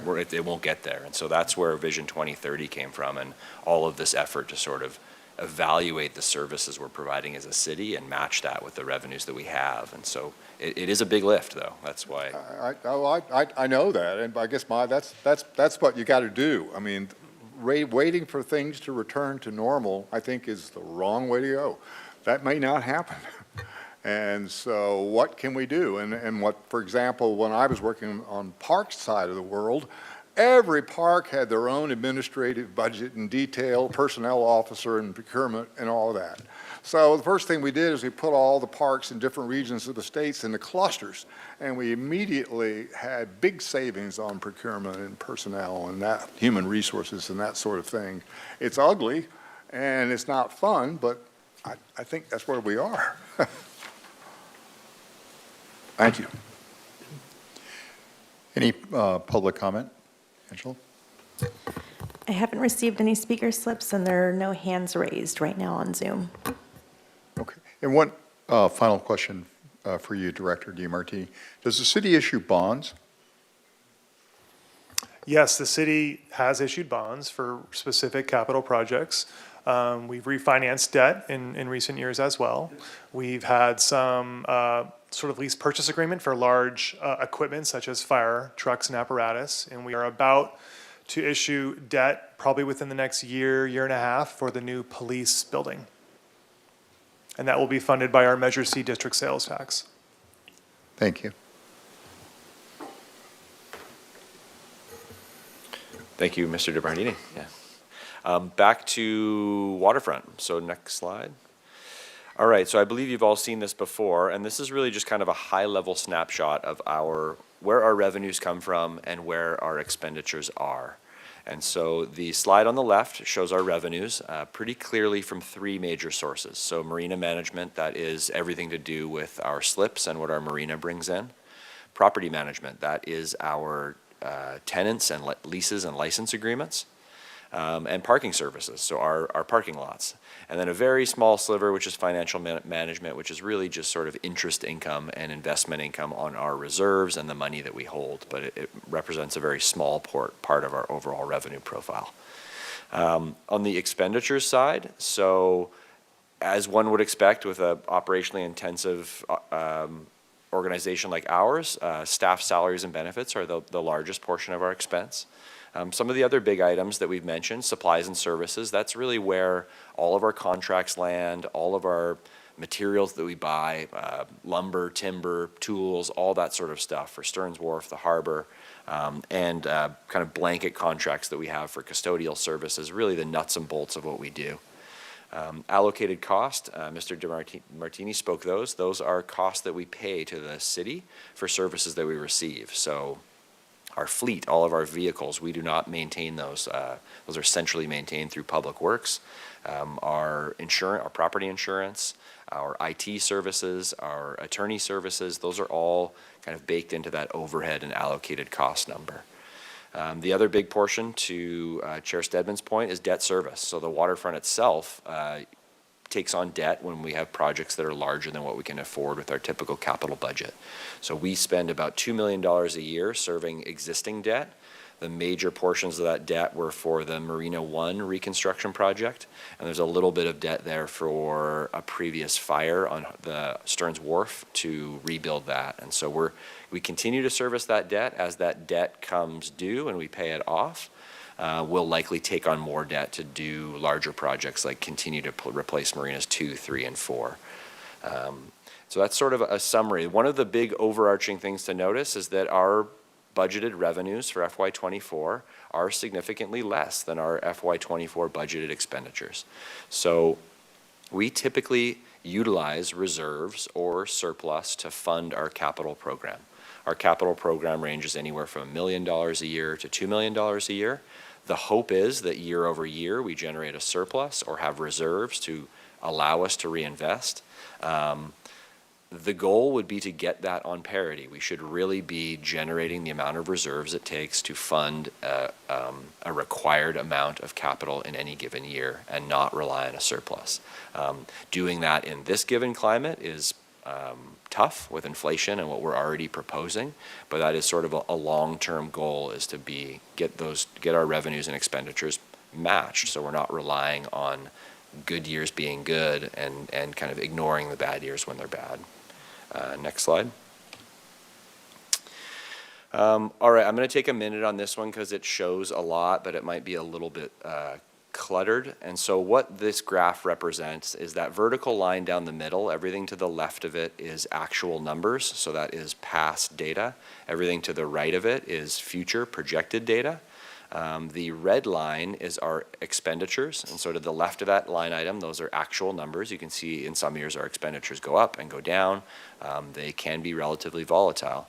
The green line is our revenues, and so to the left of the vertical line is our actual revenues. Those were actual data from previous years. Going forward, those numbers are projected. So you can see going forward, there is a yellow line included. I included that yellow line. What that represents is if we, during this year's budget cycle, proposed status quo fee increases. So if we proposed our typical 2% slip fee increase, likely no parking increase. That is the trajectory that we would be on. So you could see that our future revenues would greatly be a lot lower than our future revenues. So putting us at a structural deficit and a deficit that would be widening. To combat that, this is a bit of a unique year. We are proposing some aggressive fee increases. That is that sort of taking action moment to try and get those lines on par with each other. And so as you can see going forward with the proposal that we're bringing forth today, our revenues and our expenditures line up going into the future so that we are not proposing a structural deficit going forward. Next slide, and I think with that, I'm going to turn it over to Mr. Barrios to go over some of our this year's revenues and then a deeper dive into the revenues and expenditures that we're proposing for the coming budget. Good evening, Chair Stedman, Harbor Commissioners, and members of the public. My name is Cesar Barrios. I'm the Waterfront Business Manager. And to begin, I will provide you with an update on our revenues for the current fiscal year, 2023. Overall, the first and second quarters show significant signs of improvement compared to the previous year. However, quarter three was challenging as the consistent rains took a toll on our tenant revenues as well as parking. Along those lines, parking revenues also showed positive revenues during the first half of the year, but were significantly impacted during the recent rains. Just as many of the restaurants, parking depends highly on the good weather. We're definitely a function of the weather. The marina management revenue was nearly 2.8% over last year at mid-year. However, the visitor fees and liveaboard fees are down and continue to show decline in quarter three. We attribute this to consistent foul weather since October and the uncertain economic climate. We are hopeful April through June will bring better weather and slight recovery from impacts related to the winter storms. As we remain optimistic, we will finish the fiscal year 1.4% above projected revenues. At least that's our projection at the time, considering the current climate. Moving on to fiscal 2024 revenues. These are proposed 24 revenues. Again, we continue to take a cautiously optimistic approach with the presumption that the economy will continue to bounce back from the COVID-19 pandemic and the recent inflation. We project a 9.1% increase in revenues over fiscal year 2023. To get into some details, in property management, overall, we anticipate that revenues will increase by nearly 13% over the projected 2023 revenues. To that, revenues from cruise ships are included in the fiscal 2024 budget at just under $500,000, a slight increase from fiscal year 23 as the cruise ship industry continues to rebound from the pandemic.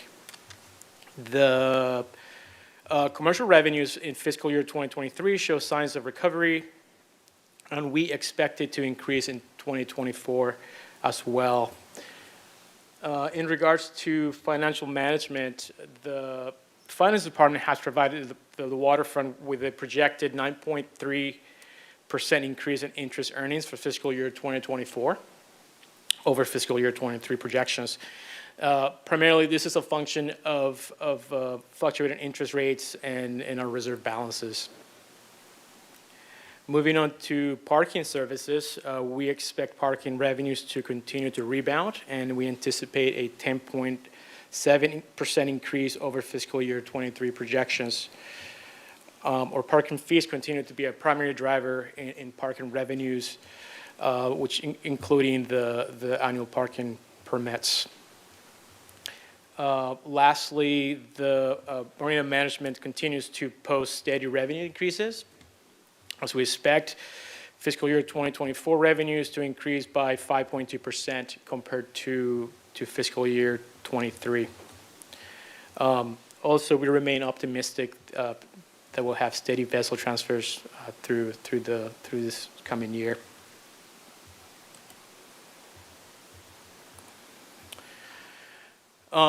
This table shows the waterfront department budget expenditures as we projected for year end for fiscal year '23.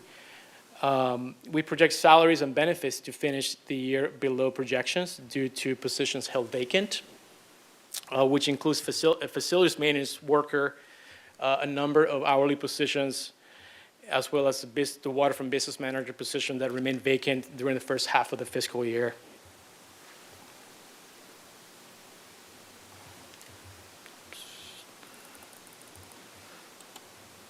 On to 2024 expenditures.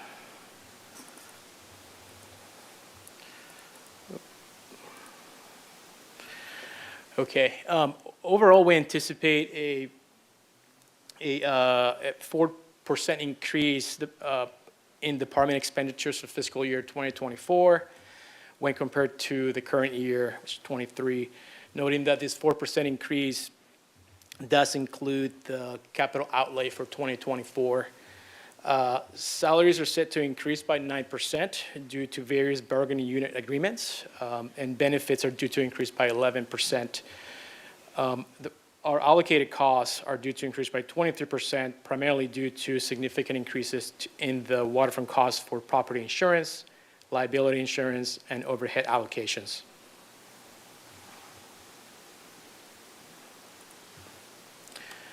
And on to Mr. Wilshire. Yeah, I'll hop in there. Just to talk about reserves a little bit, as Mr. DeMartini mentioned, and all of you know, the waterfront reserves are hugely important. And so let me explain this graph a little bit. You can kind of look at each graph independently. And so what the gray line is showing is our actual reserves. And then the bar graphs are our policy targets. And so the black part is our essentially our contingency reserve and disaster reserve, and the orange part is our $2 million harbor preservation fund target, which we typically use for capital projects. The graph on the left is showing a picture from FY 2019 to FY 27, assuming that we get full reimbursement from FEMA for the money that we have spent on the storms. So this shows a relatively conservative and optimistic picture. It shows us maintaining our reserves at slightly above our policy levels. The graph on the right is shifted down by $2.5 million. So that is the current situation that we're in right now. So we have spent real dollars on the January storm. Those dollars were spent out of our reserves, and it is uncertain to this point if we will get FEMA reimbursement for that. So as of now, the reserve picture on the right is the current situation that we are in. And so that is showing a situation where that going forward, we will be feeding our reserves at an insufficient level to be above our council established policy. Did that make sense on the reserves? Because that's kind of an important task. The only reason I showed those two is because we are as a city working aggressively right now with FEMA to ensure that we can get as much of that funding back as possible. The waterfront's portion is only a portion of it. The city's portion is quite large, and so we are kind of meeting with FEMA fairly regularly at this time. And although we're optimistic, you never know. As Finance Director mentioned, it can take years, longer time. It could be a percentage reimbursement. And so as of now, we really have to kind of stick with that right graph and assume that that is the position that we're in. What was the last time that, you said council policy, the reserve amount then, the black line is established by council policy. When was the last time that council policy was changed or looked at? And what is the basis of that council policy? Commissioner Nelson, that's a great question, and I'm glad that Mr. DeMartini is still here. He is very much in that world. Sure. So as I mentioned earlier, the change that they made to have any year-end surpluses go, instead of going to capital, go towards pension, that was a change to the citywide reserve policy, which was changed in December of 2022, so just a few months ago.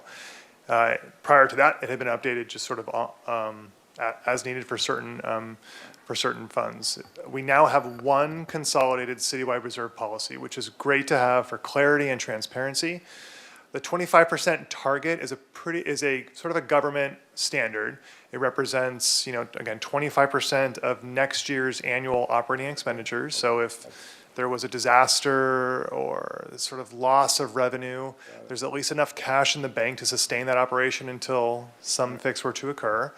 There are some cities that have a reserve policy upwards of 30 or 40%, some that have a reserve policy of 15 or 20%.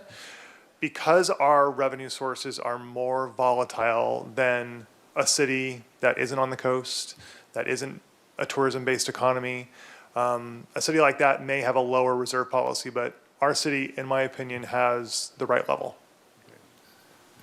And I guess Commissioner, my worry is that since we're not at the general fund, we're not at that trough. We're paying as we go, yet we are doing reserves based on your structural, means the city overhauls structural deficit, right? So in a sense, the city's structural deficit, which is causing you to go 25 or higher, is being passed along to us, even though we are covering our operating costs. Correct? Commissioner Nelson, it's a great point, and no, we are a little bit different. And so if you look at the waterfront's reserve policy, our harbor preservation fund is admittedly a little bit obscure. And so it is pinned to specific dollar amounts, which I don't particularly like. So we are required to have a minimum of $2 million in reserves for harbor preservation, up to a target of $5 million. So it's been this broad range for quite a while. And so I've been working with Keith on this, and something in the future that we'd like to do is sort of take a look at that and see what makes sense, and maybe tie it more to capital, tie it more to something that is tangible, and most notably not tie it to a specific dollar amount, because as you know, over years, 2 million becomes less. And so, but yeah, the point is that citywide, we've been looking at our reserve policy, and we intend to do so for the waterfront as well. Vice Chair? Yes, I just have a question regarding the reimbursement for storm-related costs here. I know, we pay a lot of money for insurance, which is on the allocated cost table within the presentation. And I'm kind of curious, are we waiting on reimbursement for any of our property and casualty insurance in addition to these FEMA charges? And how do we differentiate between these two? Yes, I'd be happy to explain that to the best of my ability. So the way the FEMA reimbursement works generally is that they will cover the first event. So if there's damage to Stearns Wharf because of the storm, they will cover that. But then as part of that process, they will require that we have adequate property insurance to cover the next disaster.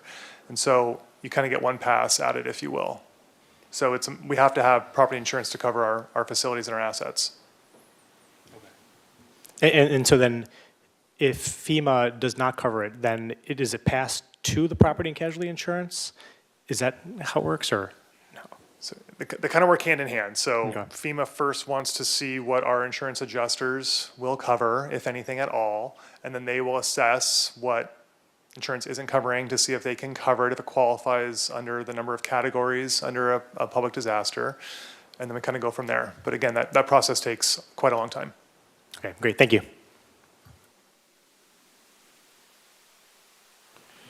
All right, next slide, I'm going to pass it back over to Mr. Barrios.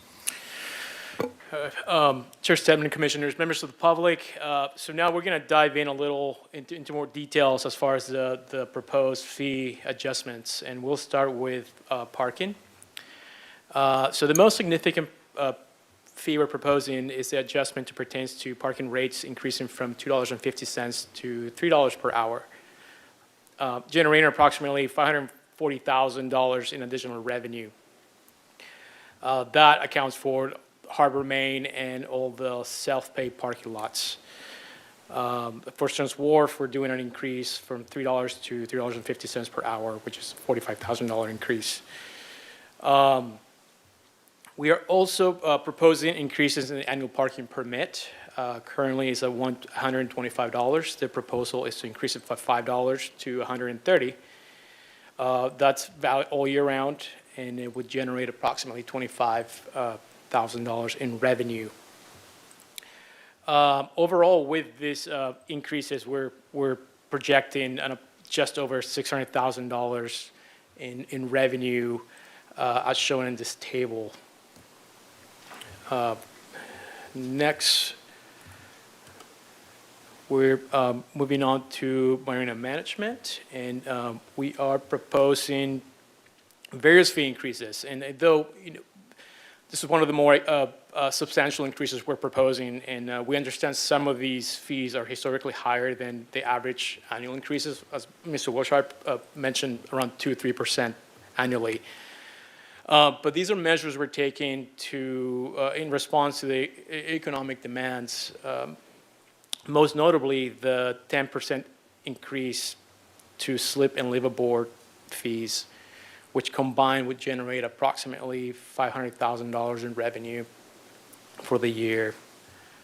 Also, we are proposing to increase visiting vessel fees by 20 cents per vessel for vessels under 65 feet in length, and 50 cents for vessels over 65 feet in length.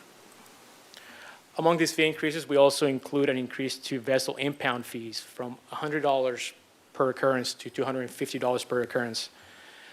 This increase is necessary to recover labor and administrative costs related to the vessel impound.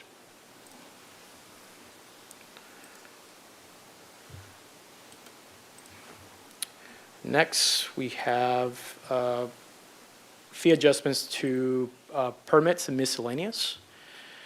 Other notable proposed miscellaneous fee increase is the cruise ship passenger fee, going from $10 to $15 per person, which projected would generate approximately $50,000. And this is a fee that cruise ships pay the city per passenger, per the entire manifest, per visit. So even if you have a 3,500 passenger visit and only 1,000 get off the ship, we still get the revenue for the entire manifest. Another proposed fee increase with notable impact is an increase to the ice house ice fee from 5 cents to 10 cents per pound. And this would generate approximately $35,000 per year. And also you can see a number of other increases, primarily trying to adjust to inflation. That includes beach rack permits and BAPs.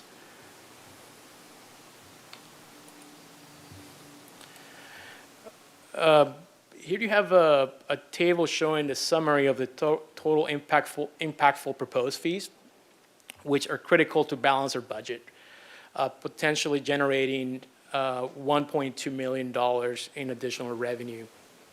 Considering increases to our allocated costs, this additional revenue will allow the department to continue operations without significant cuts to capital projects and the operating budget in the upcoming year. And with that, Mr. Wilshire will discuss capital programs.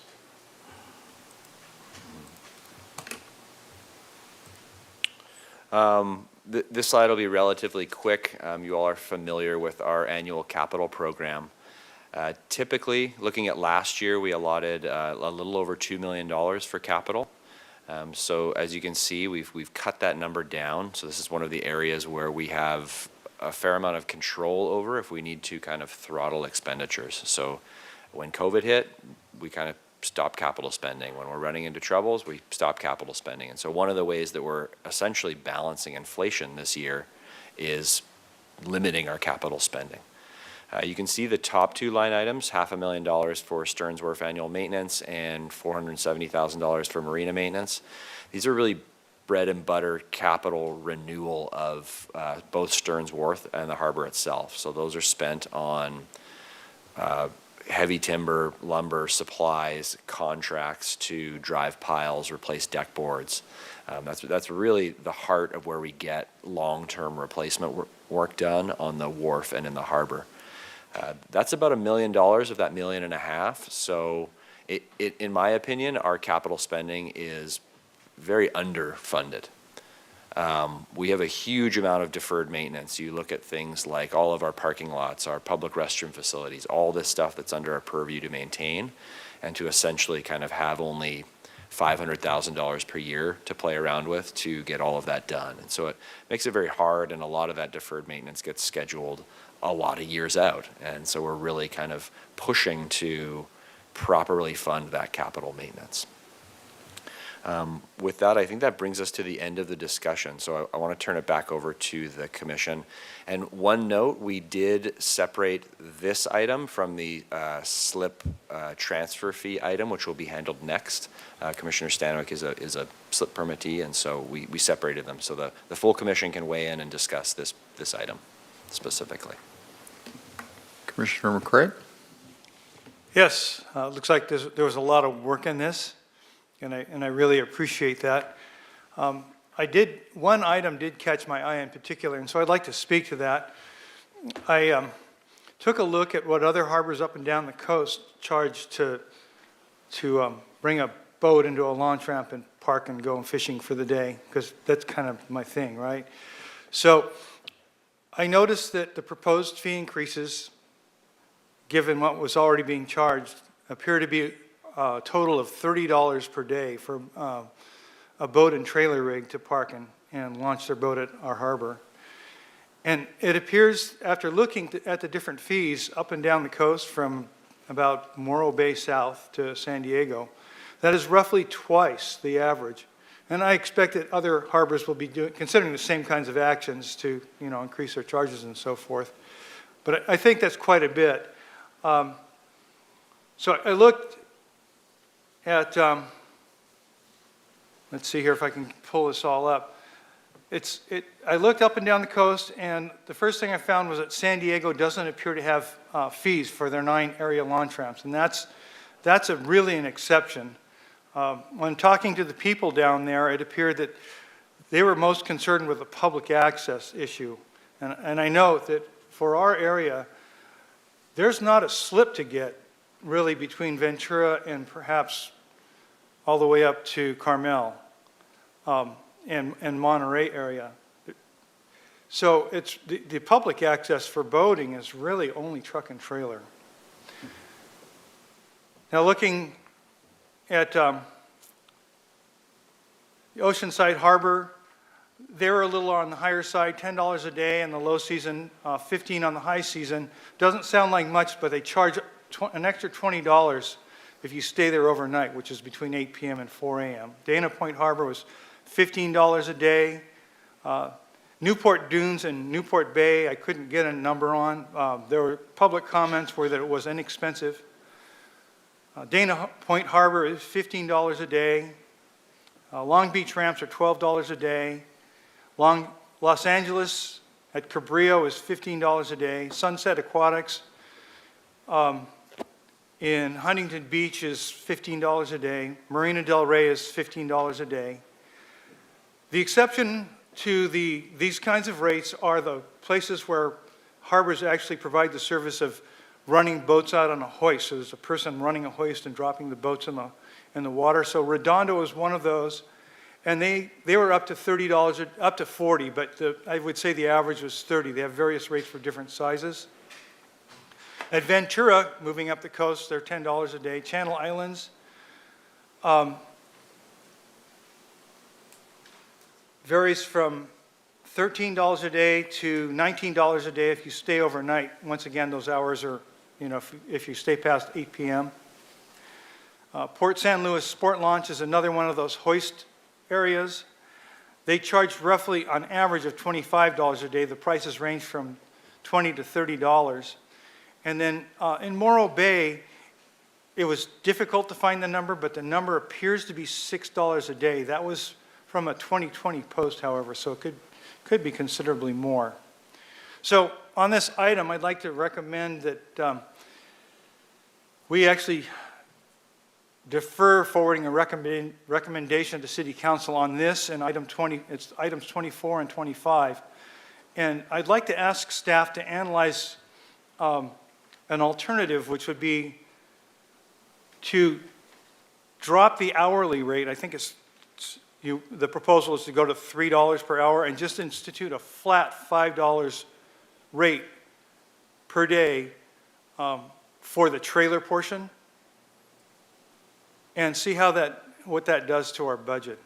And that would bring the total cost for a truck and trailer rig to $23, which is still high, but I think that will save us from issues with public access and equity and those kinds of things.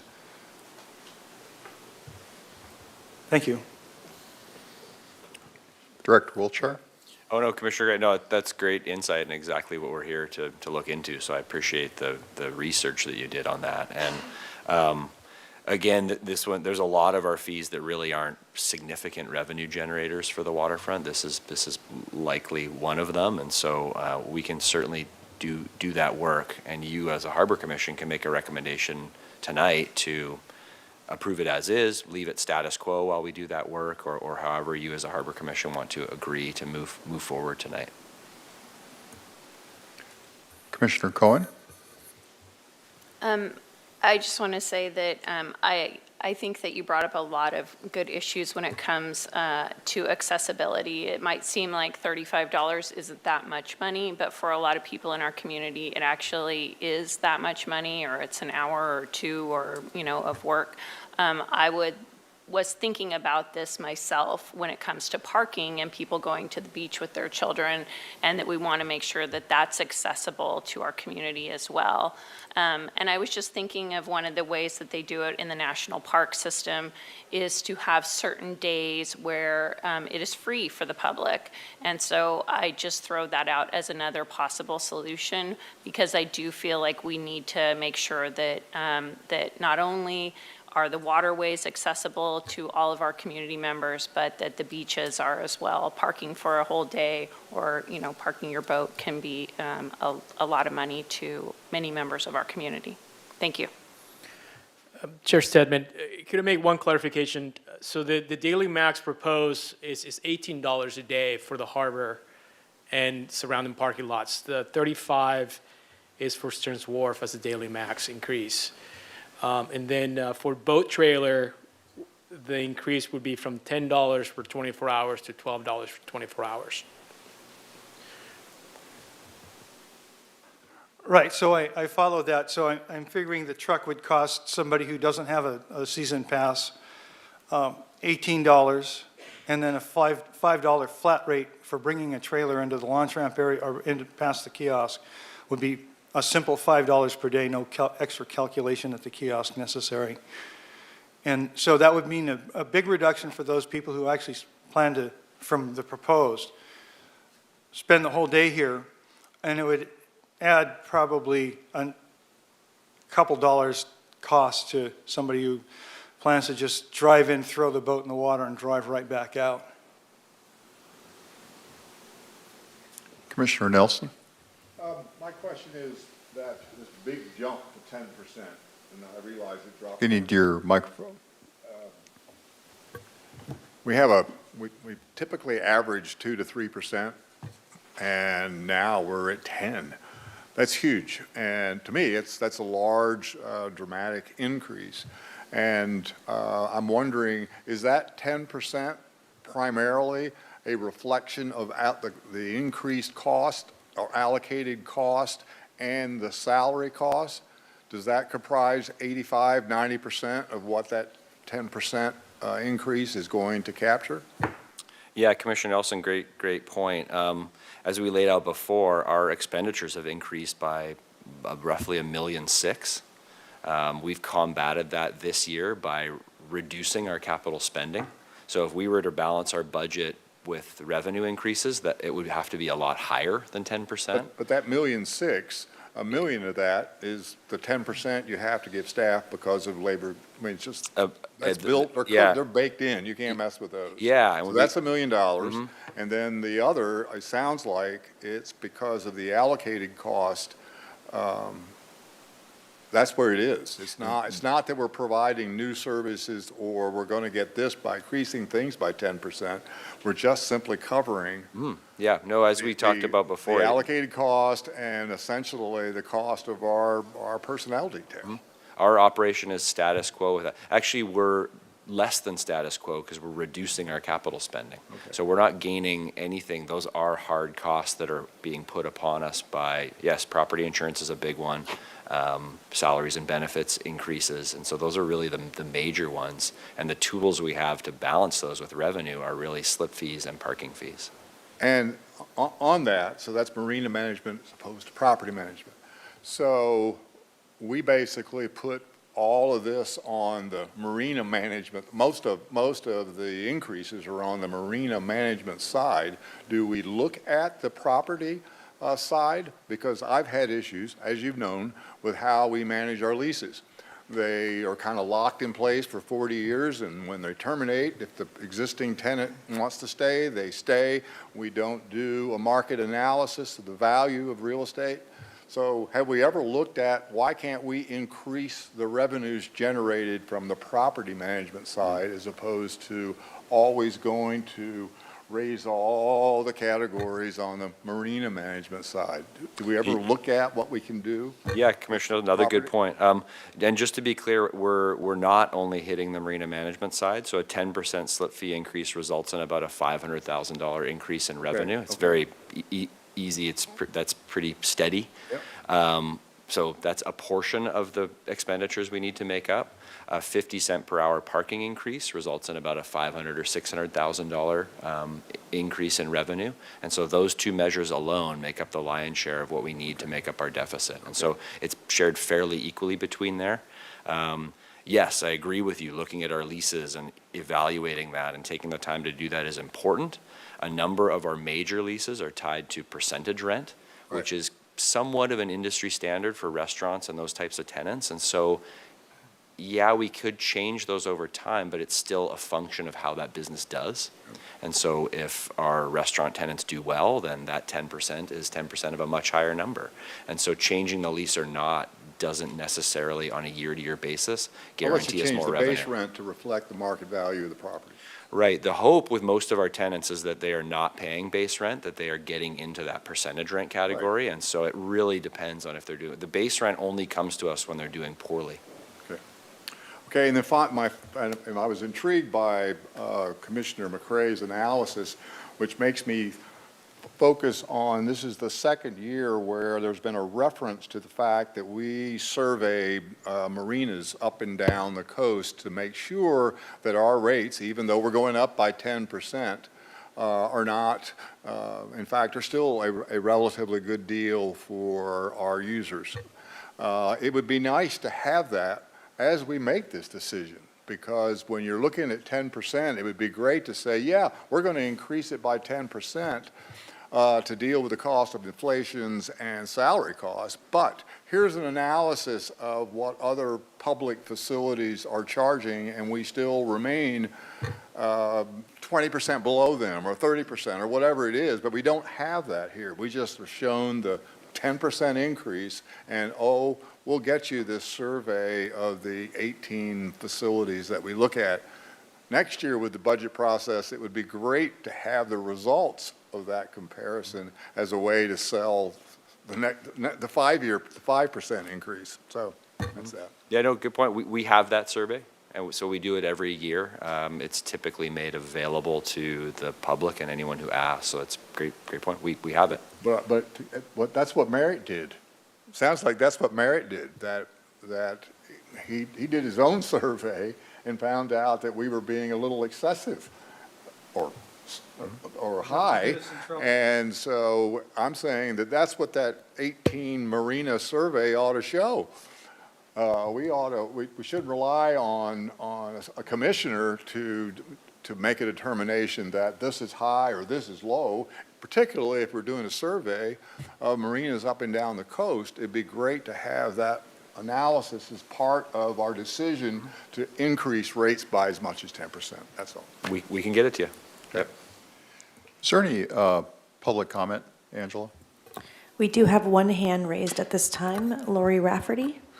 I'm going to unmute you, and you'll have 2 minutes to speak. It appears that you're self-muted. Yep. Am I good? Yes, we can hear you. Okay, hi. I've been a slip holder for 36 years, and I have to say these slip increases are unprecedented. Never, ever have I seen this amount. And Commissioner Stedman was just bringing up a point I wanted to make about the Marina Slip Survey. I've been asking for an update of that for years. I looked at the one that's I was provided, and it's very deficient in the data. For instance, you cannot compare apples to oranges. You have to look at what a public marina offers, and then you have to look at what a private marina offers. But comparing them together is different. I mean, a private marina offers so many more features than a public. You can have a concrete dock on either side of your boat. You can have guaranteed parking, which we never have. In fact, we have less and less access for parking to even get to our boats. You can have security. You can have a clubhouse. You can have free internet, free Wi-Fi. So you're right, Mr. Stedman, that you cannot really make a decision on this at this time with a totally deficient marina slip survey. And to state that it's Santa Barbara marina fees are generally lower than other harbors surveyed, particularly harbors south of Point Conception. Now, you guys, you need to do better than that. Been asking to it for a long time. And I see the slip holders are constantly shouldering the burden of expenditures that happen to the wharf. I mean, what do we have to do with the wharf? You know, besides just being a giant renovator for you. It's a challenge. I get it, but this is unprecedented. If you raised our fees 1% in 2020, you raised our fees 2% in 2021, you raised our fees 3% in 2022. Now you want Your time is up, Ms. Rafferty. 5%. Now you want 10 and then 15. That's 26% in 5 years. I've talked to a lot of people, and we are not happy as slip permittees. Ms. Rafferty, your there you time is go. up. Thank you. I just want to correct the public record that I think she was referring to Commissioner Nelson, not me. No, you can take it. Commissioner McCray? Yeah, just in response to Commissioner Nelson's base rent suggestion, as a one-time and long-time harbor business tenant, I can tell you that if you have to pay base rent, it's a disaster. Hopefully, none of our tenants are faced with the prospect ever again of not coming up with at least base rent in the percentage rent. Don't many of our leases have a base rent? Most all of them do, but once they reach a threshold, Commissioner Nelson, it is absolved, and so they are all essentially paying percentage rent only. Okay. So So my point is that if you're making so little money that your base rent is actually more than your percentage rent, and so you pay it, it's a disaster. You cannot survive like that. Okay. Commissioner Cohen? I'll just say that some of the businesses, though, are also seasonal. So they might 1 month have a base rent and then have, just to point that out.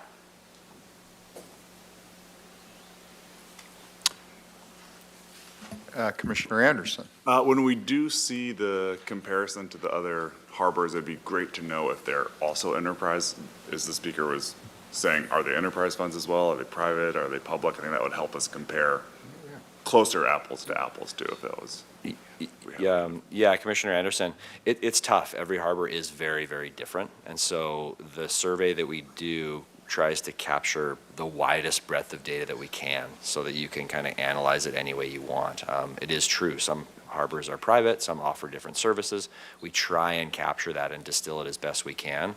And remember, all this data comes from our staff simply kind of going out and asking other harbors for all of that data and trying to collect it and consolidate it. And so would love for all of you to look at it and kind of glean what you can, but it's really up to the user to determine what they're comparing, because we are very, very different than a lot of our neighboring harbors. So that's just a reality. Does the Coastal Commission collect all that? Is there someone that already does the work for us? Like, does the Coastal Commission, they're in charge of policing it, right? But do they not actually have the data available? For survey, for information? For prices at each harbor for parking? No, we do and that stuff, fees and all internally. And so kudos to our staffer Julio Camino. He is tasked with doing that kind of every year and takes it very seriously and kind of goes out there and harvests all that data. I mean, it's very nuanced. It's like, are there boat launch services? What do those cost? What does parking cost? Is it public or private? A whole slew of things that kind of wouldn't really be generally tracked in any other grand database that we sort of collect and bring in. And then are they ourselves. reaching out to us as well, asking for our numbers? I believe some of them are, and so Yeah. we kind of have this share, back and but a lot of marinas don't go to the level of kind of creating this database for themselves to, as a comparison.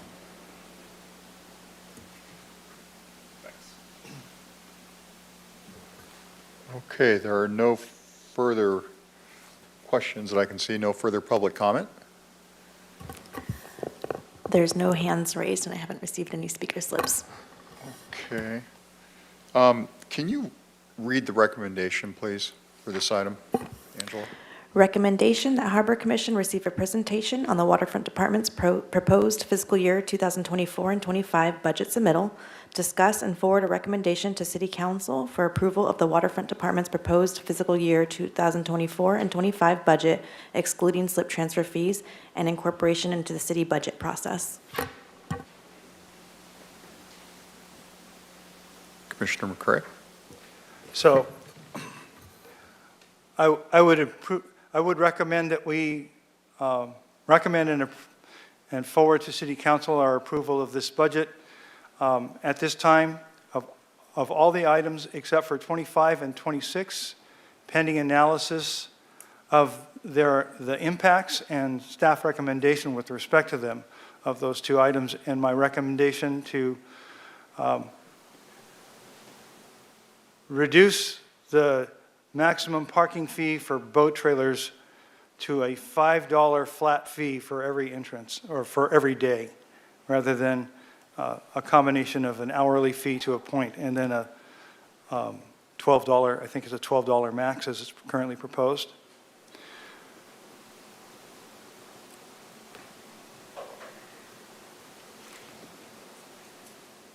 So items 25 and 26, we would defer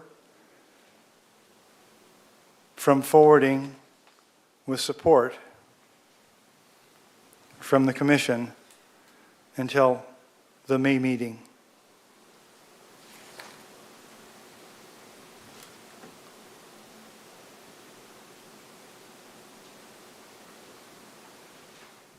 Yeah, I'll second the motion. Okay, before we take a vote, Commissioner Cohen? Yeah, I just want to talk about the process really quick. I serve on the Budget Committee, and I was surprised to learn that commissioners don't actually receive a copy of the budget before we vote on it. So I just wanted to make sure that that is noted. I believe that after some wrangling, all of the members of the Budget Committee were able to receive an actual copy of the budget, and it does say in our charter that we are supposed to be involved in the process of its preparation and make recommendations with respect to the City Council and the City Administrator. So I just want to point that out, that we're voting on things that not everybody has actually reviewed.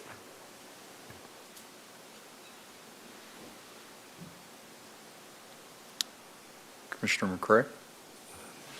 And seeing that my motion was seconded, thank you. I'd like to speak to that. I have said quite a bit with respect to the trailer fee, but I would also like to note that I don't believe the public has had a chance to see this budget proposal except for the last 6 days. Is that correct? I believe they've seen it all.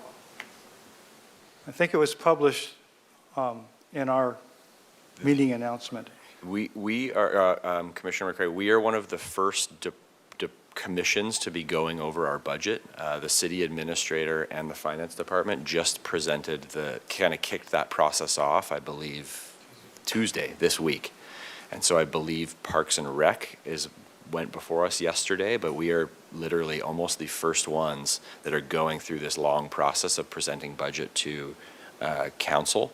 So this was about as soon as we were able to present it in this process, based on us not wanting to go before the city administrator kicks off the budget to council. So yes, you're correct that the public now has access to this information and our budget and will have access to it through the online OpenGov platform. But this budget will not go in front of council until May 5th and not ultimately be adopted until June. Thank you. I'm sorry. When you say budget, you mean the items that are in the PowerPoint, but you don't mean the actual budget. Yeah, I'm hearing what you're saying. This is the city's standard process and has been for decades and decades. No, I get it. And so, new within the last year or two, the city's made its budget not a paper copy. It's available online through OpenGov. You can kind of go into the line item basis. What is typical for departments to do is to present major changes, impactful changes, all of our proposed fee changes, because those are the items that are changing within that budget. Sure. And so they're material changes for your review. So we're really trying to present it in the most efficient and effective manner so that you all can weigh in on the most meaningful parts of it. This year was different. You made a request and we got you a draft copy of the line item budget. Sure. Those numbers are changing, and they will even change slightly all the way up until June. As council makes adjustments, it will impact ours. Our allocated costs may change because other departments have things that are changing. A lot of those are not material, and so they're very small and within the scope of our budget. If we want to spend a lot of time kind of getting into the weeds and all those nuanced numbers, it could be a really long process, and so we're just kind of No. looking for the best way to present that to you. I think that you can do both. For instance, most companies, you have a high-level analysis of the budget, and then you actually look at the real budget, and people are going to have questions on those line items. So that's what I'm just pointing out, that it would be good as commissioners, if we're voting to send a budget to city council and recommend it, that we get both a PowerPoint presentation that has the items that you consider to be important, and also have a copy of the actual budget, since that is one of the items that's in our charter. And I don't know that every member of the city council actually received a copy of the budget. I know that I did, but I don't know if anyone else did. And our finance director may want to weigh in on that, on how other departments do it, but I did consult with him when we were going through kind of presenting that. The issue is there's a lot of, it's a working document, and so the idea is to kind of get to the place where once we all collaborate, once we gather your input, make changes that you all would like to see in there, then that budget becomes public and available online. And so that's kind of the goal we're getting at. But the reality is those numbers do change, and they do change up until the point when council weighs in on them. So we can provide you data, just knowing that it is in very much draft form.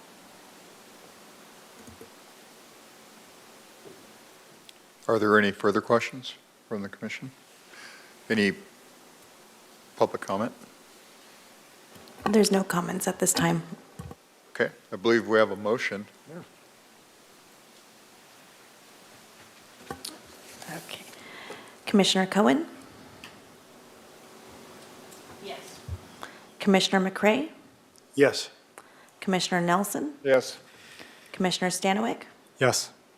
Commissioner Anderson? Yes. Chair Stedman? Yes. That's unanimous. All right. Let's move on to item number 4.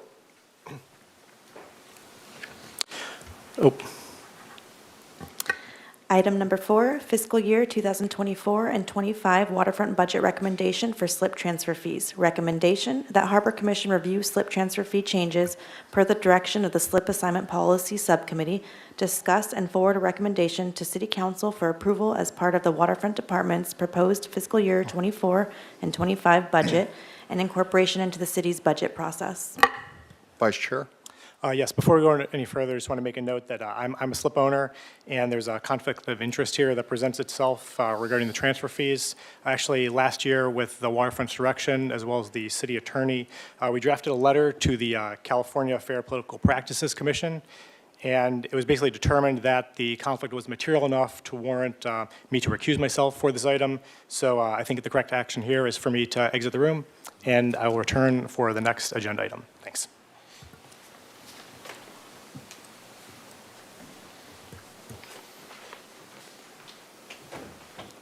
Director Wiltshire? Thank you, Chair Stedman. I'll pass it over to Mr. Barrios for this one.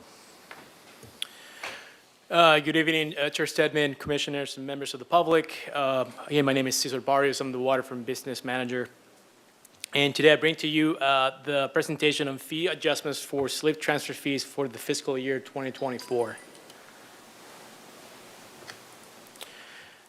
Before diving into the fees, I'd like to provide some history on the process.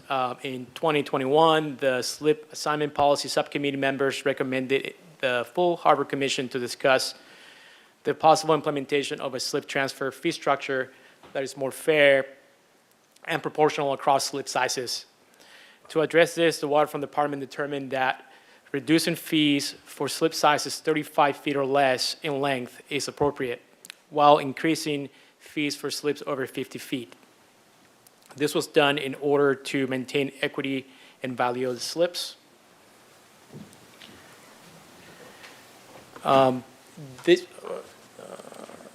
So this table better describes the implementation timeline through the fiscal year 2029 as drafted by staff, with fiscal year 2024 highlighted in green. You can see the various fee schedules. At one point, the fees remain neutral as we move into the coming years.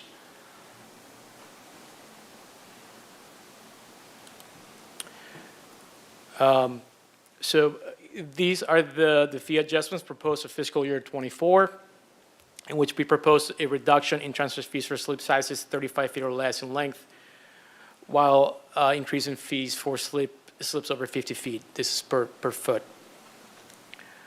Also, we propose to reduce the slip transfer fee for commercial fishing slips from $400 to $350.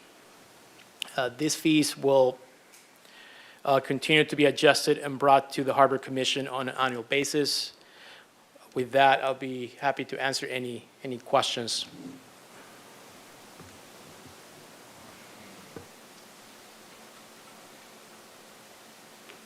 Is there any public comment? There are no public comments at this time.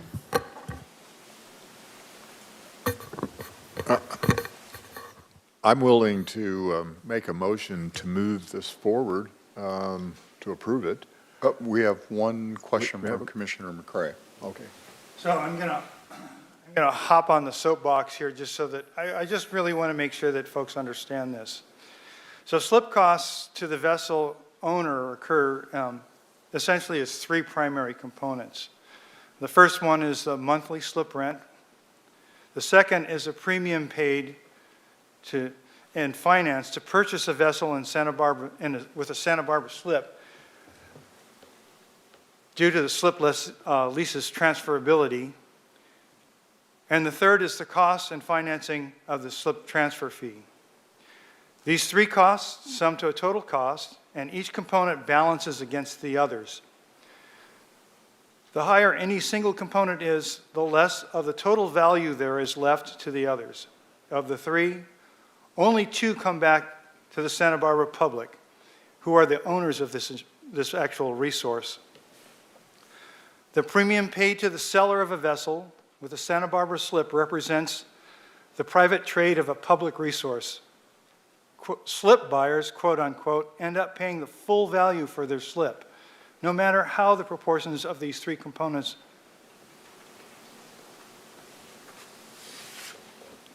in particular are. So in any case, somebody who buys a slip in Santa Barbara will end up paying its true full market value, irrespective of actually who receives it, whether it's the public through the harbor or somebody who quote, invested in a slip. There are two primary issues with this. The first is the equity access to this public resource is highly challenged and problematic due to the slip transfer policy and the private trade in this public resource. And the second challenge is probably the bigger one at this point, because individuals have already invested in this system. Changes to the balance create winners and losers. So it's really difficult to make a change in how all of these things balance out, either by raising slip rents or by increasing the transfer fee or, God forbid, outlawing transfers, which probably shouldn't have gotten started in the first place. The higher the slip rents and or transfer fees are, the less the private trade and public resource. Slip buyers end up paying full value, no matter the balance of the three components. However, slip sellers end up see less of a return on their investment the more the Santa Barbara Public Harbor receives in slip rents and in transfer fees. Today, fundamentally, the public pays for slip holder investment returns in higher waterfront parking fees. The harbor depends on parking fees to make up the difference needed to maintain and keep Santa Barbara Harbor the world-class attraction that it is. That's the basic dynamic. And with all of those challenges that are involved, I would like to conclude by saying this proposal does not appear to substantially change the balance of these three components, but it does provide better equity among the slip size classes under the transfer fee portion of the three costs. Commissioner Nelson? I guess I will speak for the slip transfer committee. One of the things that we attempted to do was we learned an analysis was that the small slips were paying more than the big slips were in terms of percentage value.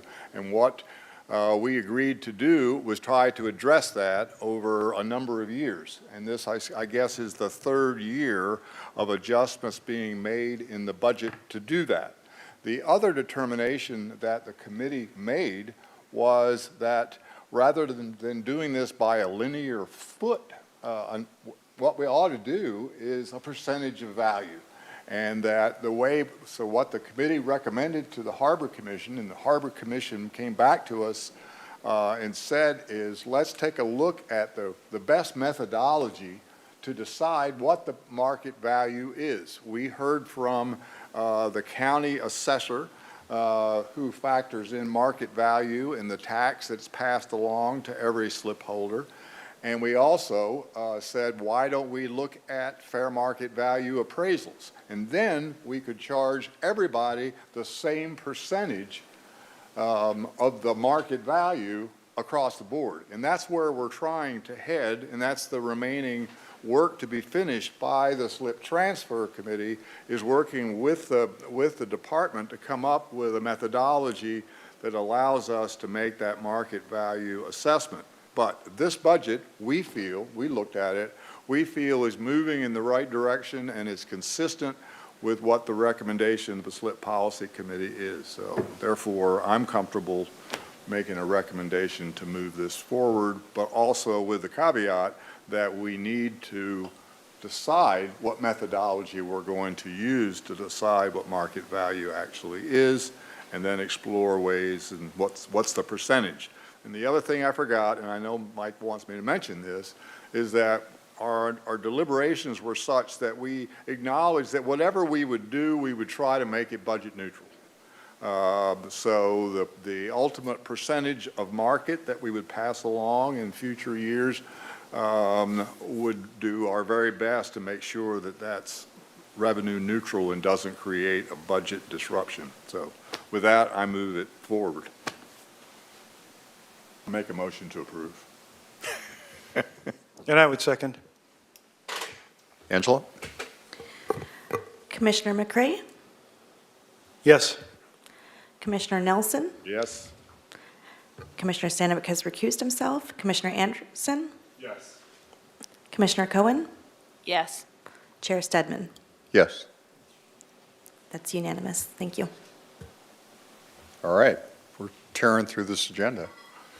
So It's optimistic. can you read item number 5, please? Of course.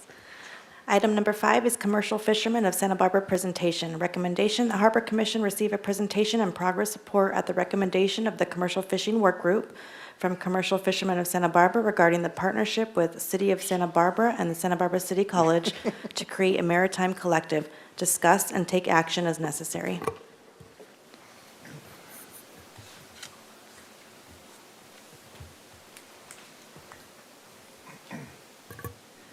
Hello, Harbor Commissioners and Director Wiltshire and staff and the public. Let's see, so do I ask you to advance the slides, Angela, or how do I? Oh, these are great. All right, so for those of you who I don't know, my name is Kim Selko, and I'm the Executive Director of Commercial Fishermen of Santa Barbara. I've been doing that for about 7 years now. And we're very grateful that you're interested to get a update from us about the work we've been doing for decades now to think about the future infrastructure needs of our commercial fishing fleet. So today, just for those who aren't familiar, I'm going to go over what CFSB does, what the Maritime Collective Project is, how it intersects with city goals and policies, and what are our next steps before us. Next slide, please. So Commercial Fishermen of Santa Barbara has been a nonprofit around for many years, formed in 1971. It represents all fisheries in our port. We usually maintain active membership lists of about 60 or more commercial fishermen. 1,800 plus members of the public follow us and get our email newsletters. And our mission is educational. It's to participate in fisheries management, research, and policy, and to educate the public about local fisheries. We work with scientists and managers on innovating fishing techniques. We run the Saturday Fishermen's Market out on the Navy Pier, commercial pier, and we manage a shared boatyard at 132 Garden Street that was set up in the 90s by the city in order to accommodate the needs of the commercial fishermen off-site from the waterfront department. Next slide, please. So today I'm here to talk about the Maritime Collective Project. This is something that we've been discussing for many, many years to create a diversified, resilient, and sustainable coastal economy that really encourages that intersection between commercial fisheries and the local economy as much as possible. And it's hinged on having good education, support for entrepreneurship, workforce development, and understanding and preparing for emerging ocean industries expansion and supporting those existing ocean industries. And recently, we have brought and invited, I guess, Santa Barbara City College into this consortium to create the Maritime Collective. Next slide. So press one more time. I have some animation issues. So the Maritime Collective, we define as a multifaceted resource center near the harbor that meets the infrastructure and training needs of commercial fisheries and the blue economy to achieve a climate-resilient coastal economy.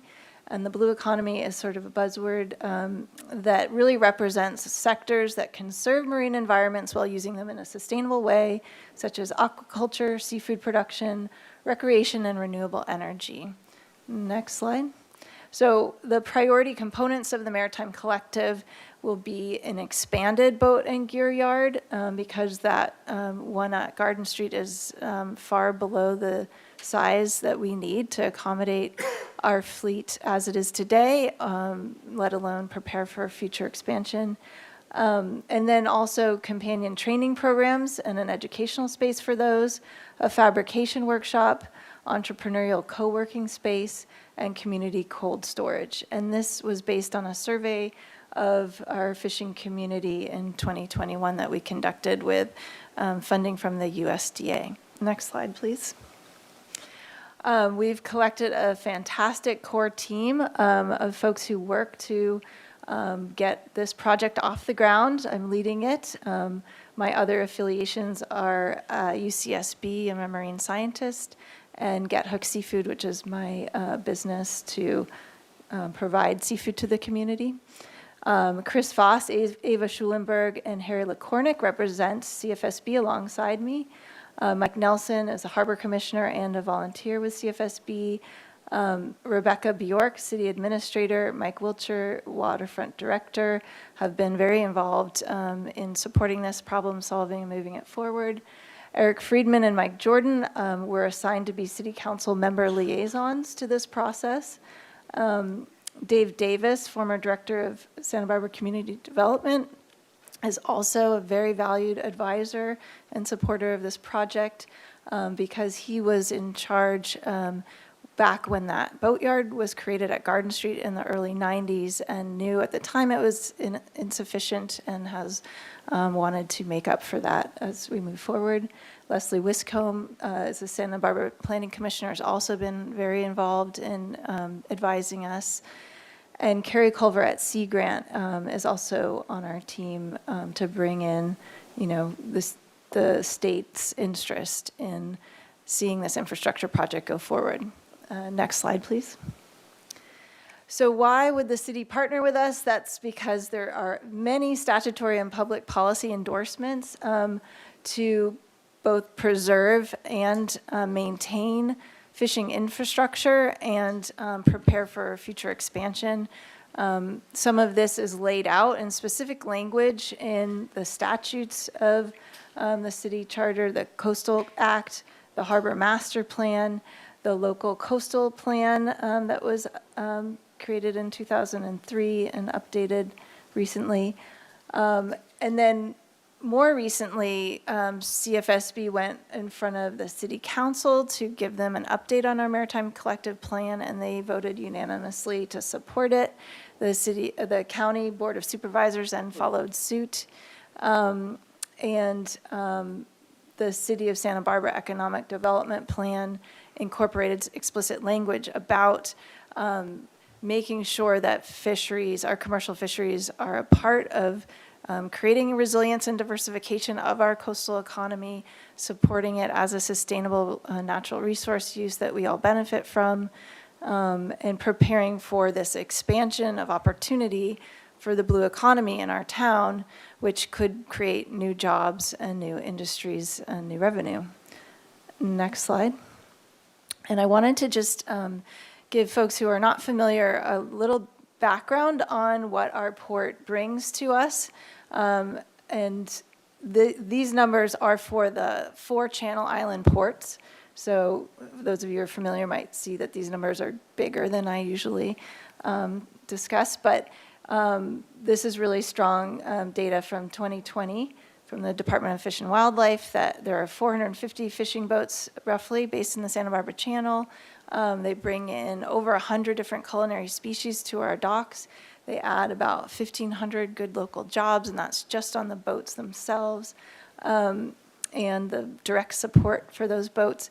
And this encompasses about 80 million or more to our local economy. And there's a lot of synergies with tourism, ocean stewardship, and supporting local food systems. And you can see in this bar graph on the right that in 2020, Santa Barbara was the top grossing port in the entire state. So we are a very key place for fisheries, not only in our region, but in the state and on the West Coast. Next slide. Here it breaks down more how these boats are kind of situated between those 4 ports. Santa Barbara Harbor has about double the number of boats that Ventura does. Even though Ventura is a large port, they have larger vessels in general, fewer larger vessels. And here in Santa Barbara, all of our boats are small, owner-operated family businesses. We don't have corporate industrial scale fishing here. Next slide. And this drills into the temporal trend we see in the dockside value of our catch. It's rising, and that is really good news for the future economic contribution to our town. This dockside value of 11.4 million a year with a multiplier that the Port of Ventura had paid for to be developed by economists was a 4 or 5 times multiplier of what value reaches the community. So $11 million on the docks might be about $50 million in economic impact. And that is because fishing boats, not only for the value of their seafood, create economic infusion to the town, but also as working equipment. These boats need mechanics, they need welders, they take a lot of fuel, they need fabricators. They get far, far, far more use than any recreational boats in the harbor. So a boat sitting in our harbor is generating a lot more dollars for the economy than any recreational boat. Next slide. And just press that one more time, please. So just a little zoom out on why we feel that we want to prepare to have the infrastructure and the training for the future. Already, the Santa Barbara Channel is seen worldwide as a great testing site for many industries that are part of the blue economy. So NOAA recently designated the channel as one of 2 target locations in the country for aquaculture, and that is rolling out fairly rapidly right now. There's deepwater ocean desalination projects being tested and targeted for our channel. Artificial reef development that can help both restore our kelp forest, but also be deployed around the world for all sorts of reefs. We have thriving fisheries. We have coastal wind and wave energy R&D going on. Vandenberg is a site that's connected to that. We've got commercial kelp farming that's going in the water right now as we speak. There's carbon capture, R&D, and sea urchin ranching, which is something that we're all going to start hearing more and more about as something to help our kelp forest thrive into the future while expanding our urchin fisheries. Just press that one more time. So that's what we've presented to the City College as a really compelling reason to partner with us and get involved in creating the Maritime Collective. This is a way that they can see expanding their enrollment for ocean careers, expanding the local opportunities for employment and internships in the community for their students, and create new synergies. Next slide. And what we've proposed to them is finding some space there to house equipment and small boats to meet our need to expand our boat storage needs, while also making that site a place for hands-on learning and workshops. We've been in discussion with the Coastal Conservancy, which recently received $500 million to address coastal resiliency under climate change, and this project fits squarely within their purview to fund. They're very excited to see this project that they've been tracking for many years with us get to a point where we've got a site and that we could actually create a home for the Maritime Collective. And there's really great synergies that those coastal bluffs that the City College sits on are desperately in need of some erosion control and habitat restoration for the coastal sage scrub habitat there. There's need to look at climate change or sea level rise adaptation for the campus, and that funding for that could be wrapped in.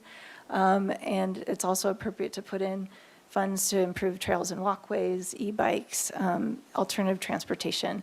So it's a really nice opportunity that we're hoping we can move forward with in a timely way to be able to access this money and meet a lot of different needs. Next slide. And this is just giving you an aerial of parking lots. I think it's 3 and 2. 2 on next to the stadium and 3 across from it, where we're hoping there's an ability to carve out a little bit of space to create a site for our programs and the facilities that they would need to be supported. Next slide. So what we've proposed to the City College is to create a commercial fishing apprenticeship certificate, and I had a 2-hour meeting there this morning to hammer that out. We'd include units on the blue economy and fisheries. The Nature Conservancy is interested in funding our restorative ecology workforce training unit to help forest restoration up and down the coast.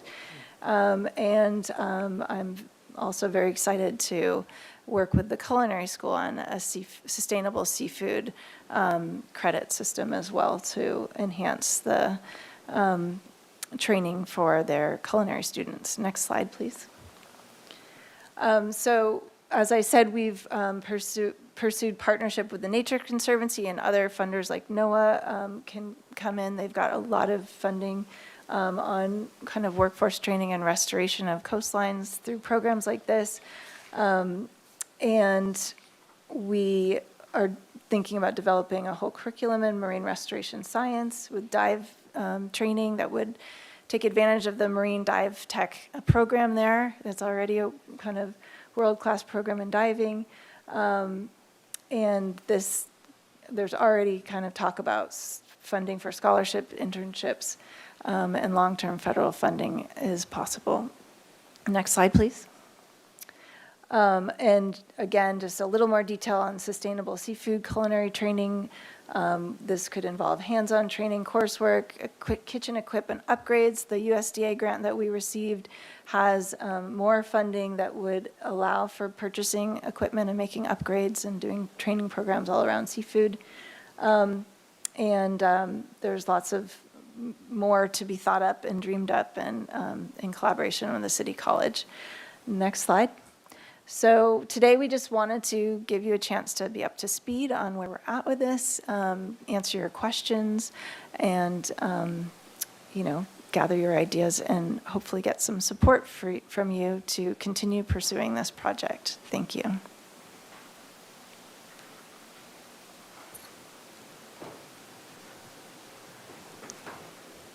Thank you, Dr. Selko. Thank you. Is there any public comment, Angela?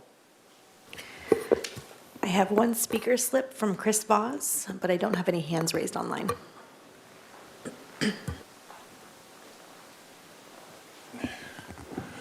Good evening, Chair Stedman and Commissioners. My name is Chris Voss, and I'm President of the Commercial Fishermen of Santa Barbara. And I'd actually like to make this an action item.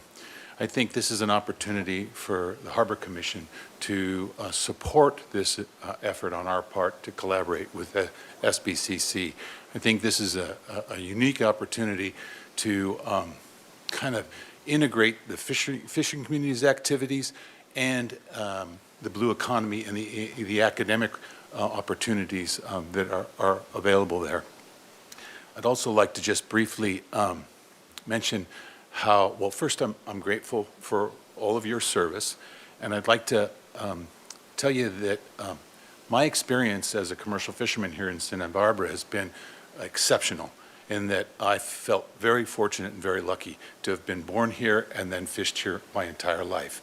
And it wasn't until halfway through my career that I realized that this harbor has supported the commercial fishing industry in profound ways. We are grateful for all of the exceptional benefits we receive as a community from the broader community. We get subsidized slips. We have hoists that are public hoists on the pier that are some of the few in the state of California that are open to commercial fishermen to offload their own catch. We get designated commercial slips, an ice house. We are lucky. This is an exceptional situation for us. The gear boat and cold storage component is weak and vulnerable given that the development processes where we currently operate out of are underway. And so our need to find another location, an additional location to have gear boat and cold storage and potentially engage in a more broader effort to work with the maritime industries and support their integration with our activities. So what we feel is a threat is so much activity in any given space, but if we can all work together, we can get good results. So thank you very much. Thank you, Mr. Voss. Commissioner Anderson? Yeah, thank you for that presentation. That was great to get an update, and sounds like you guys are really getting some traction there. It sounds like a very exciting project and one that I'm curious. And is there any aspect would the public get involved at all? Would there be a marketplace at all, or would they be able to walk through it, or is it just for storage and training, or are there any public aspects? Yes, Chair, or Commissioner Anderson, and Harbor Commissioners. We hope that that is part of the larger vision of the Maritime Collective, something we can realize. It'll depend on the location of where we place this and, you know, how much funding we can get to make it really accessible. But at a minimum, we want to make sure we have signage and some interpretive language to help the public understand what they're looking at, seeing the workshop, boat and gear space. But yes, hopefully there will be a public component to it. Thank you. Commissioner Cohen? Hi, thank you for your presentation. That was great. I'm just wondering, are there spaces that you're currently looking at? And then also for Mr. Voss, you're asking for an action item, and I don't know what that would look like. Yeah, thank you, Commissioner Cohen and Harbor Commissioners. We have been looking for spaces for many, many years, and our subcommittee, our commercial fishing subcommittee, that's now a work group, did do an inventory of available properties, maybe in 2019, I want to say, and found very little available. We've pursued expansion of our boatyard on the current property that it's at, but have been met with no ability to move forward on that.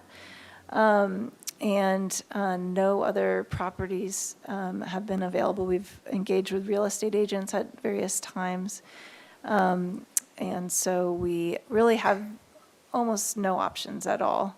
And, you know, it's really great that the city is now interested in kind of encouraging us to look at the parking lots along Cabrillo Boulevard to see if there's some way of finding some space and some value to creating a new space there. And then, I don't know if Chris. So we've received city council support for this idea. We've received an endorsement by the Board of Trustees of Santa Barbara City College to engage with their staff on pursuing the details and diving into this concept. We've received the County Board of Supervisors support on the general concept, being that it's going to enhance the local economy. And so the hope is that just the Harbor Commission acknowledges that they believe this is valuable and that they support the idea. Thank you. Would you like to make a motion? Sure. Commissioner Cohen? I'll make a motion as the Harbor Commission to support the idea of supporting the Maritime Collective and the pursuit of a space for the commercial fishermen to build this project. I'll second that motion. Commissioner Nelson, Aye. Commissioner Stanowick, Yes. Commissioner Anderson, Yes. Commissioner Cohen, Yes. Commissioner McCray, I was not prepared for this to become an action item. I will have to abstain. Chair Stedman. Yes. That's 5 yeses with 1 abstention. Okay, very well. So we've already done 6. We can go right to the department update.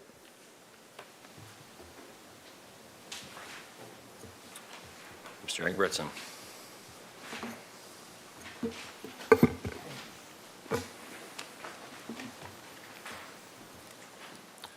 Good evening, Chair Stedman, Harbor Commissioners, members of the public. Eric Ingebrigtsen, Harbor Operations Manager, and I'll be brief with the operations report, just some updates of upcoming events.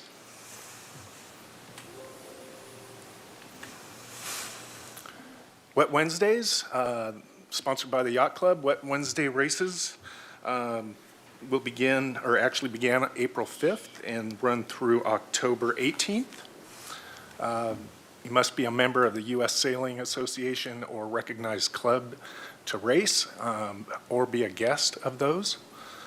Courses vary in length, 2 to 8 miles, and the races begin at 4:45. The yacht club will be hosting post-race barbecues and for both the racers and their guests. More information, you can contact the yacht club at 805-965-8112 or at www.sbyc.org.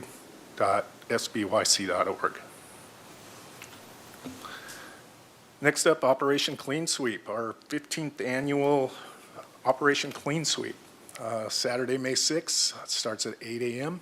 till noon, and it draws about 40 to 50 volunteers. Those include divers and dockside workers. And since its inception, we've recovered approximately 27 tons of debris off the ocean floor in the harbor.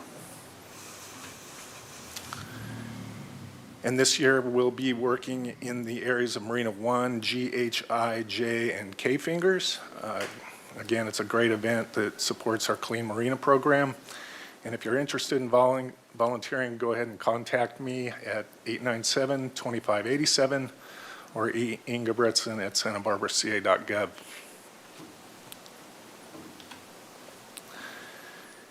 And we also have upcoming Harbor Watch meetings, May 16th, modeled after our Neighborhood Watch program. It's a citizen-based program with harbor users that work together to spot and report crime in the harbor. The spring meeting will be held in the classroom upstairs from just above the mail center, and that'll be again on the 16th at 5:30. Over the years, it's sort of morphed into a general exchange between the harbor users and our patrol officers, and we've added hands-on approach, which includes CPR, first aid, flare demonstrations, firebox hose deployment. This meeting, we will be doing the flare displays and practical, and then if we have time, we'll do some fire extinguisher drills as well. And our nautical swap meet is coming up May 20th. It'll be our 12th annual nautical swap meet. Sign-up vendor spaces began Monday, April 10th, and they're $25 per space, 2-space max. Vendors set up at 6 a.m. to 7:30, and the meet actually opens at 8, so no early birds. Come enjoy coffee and donuts while you shop for a variety of nautical items. In the hazmat turn-in alternative, we aren't sponsoring the hazmat turn-in this year, but instead boaters are encouraged to check their docks, boxes, identify hazardous materials, and they can take those materials to the sites listed on this slide.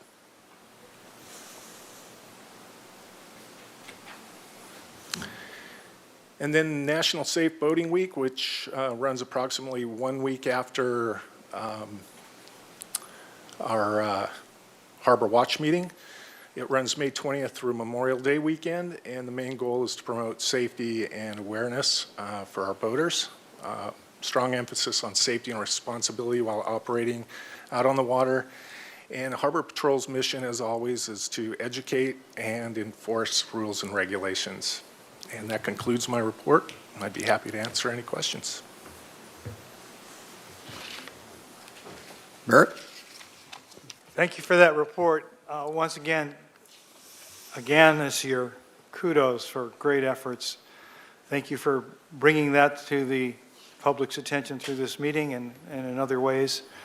You did great work providing opportunities for hazardous waste disposal and pointing out facilities that support it, giving the public an opportunity to learn what the rules are other than having a ticket handed to them, giving us an opportunity to discharge all our old flares and actually see how they work and what the hazards to using them potentially could be.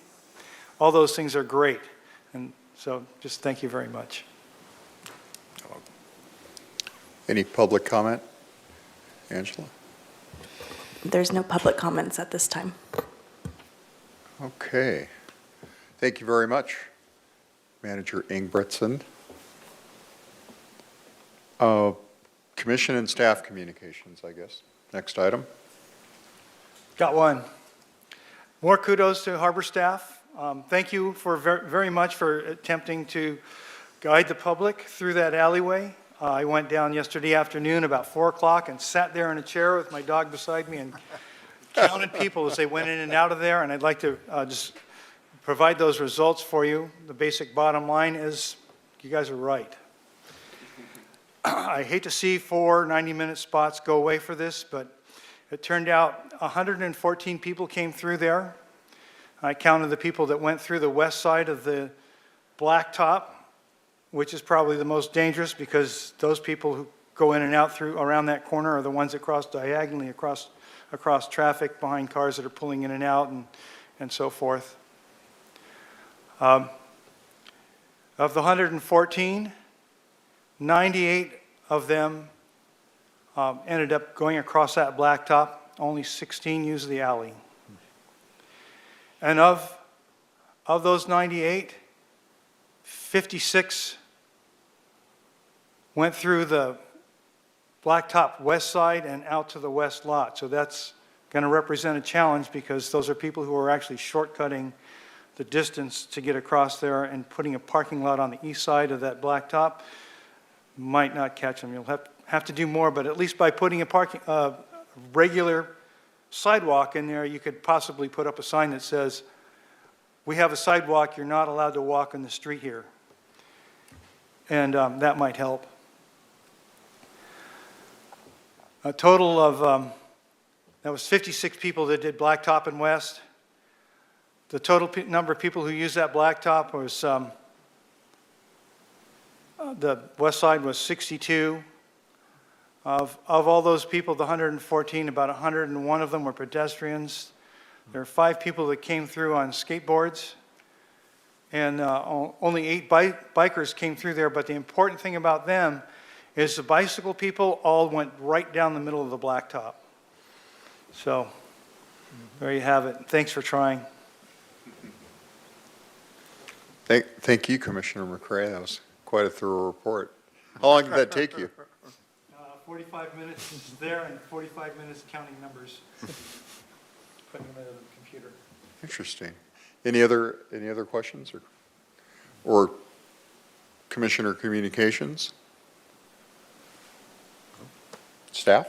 Yeah, I wanted to thank Commissioner Hanrahan for his service. As we mentioned last time, his work took him out of Santa Barbara, and so as such, he had to end his term a little bit early. To be a harbor commissioner, you have to be a resident, and so onward and upward for him, and best of luck. But we certainly appreciated having him on the commission. He was always very positive and sunk his teeth into some pretty big issues. So thanks, Commissioner Hanrahan, for serving. Yeah, I thought we gave him ample opportunity to speak at the beginning of the meeting, too. We were very thorough, but it was a little sad to see him pack up and exit. But all right. Does anybody want to make a motion for adjournment? So moved. Seconded? I'll second. All those in favor say aye. Aye. Opposed? Abstentions? Meeting is now officially adjourned.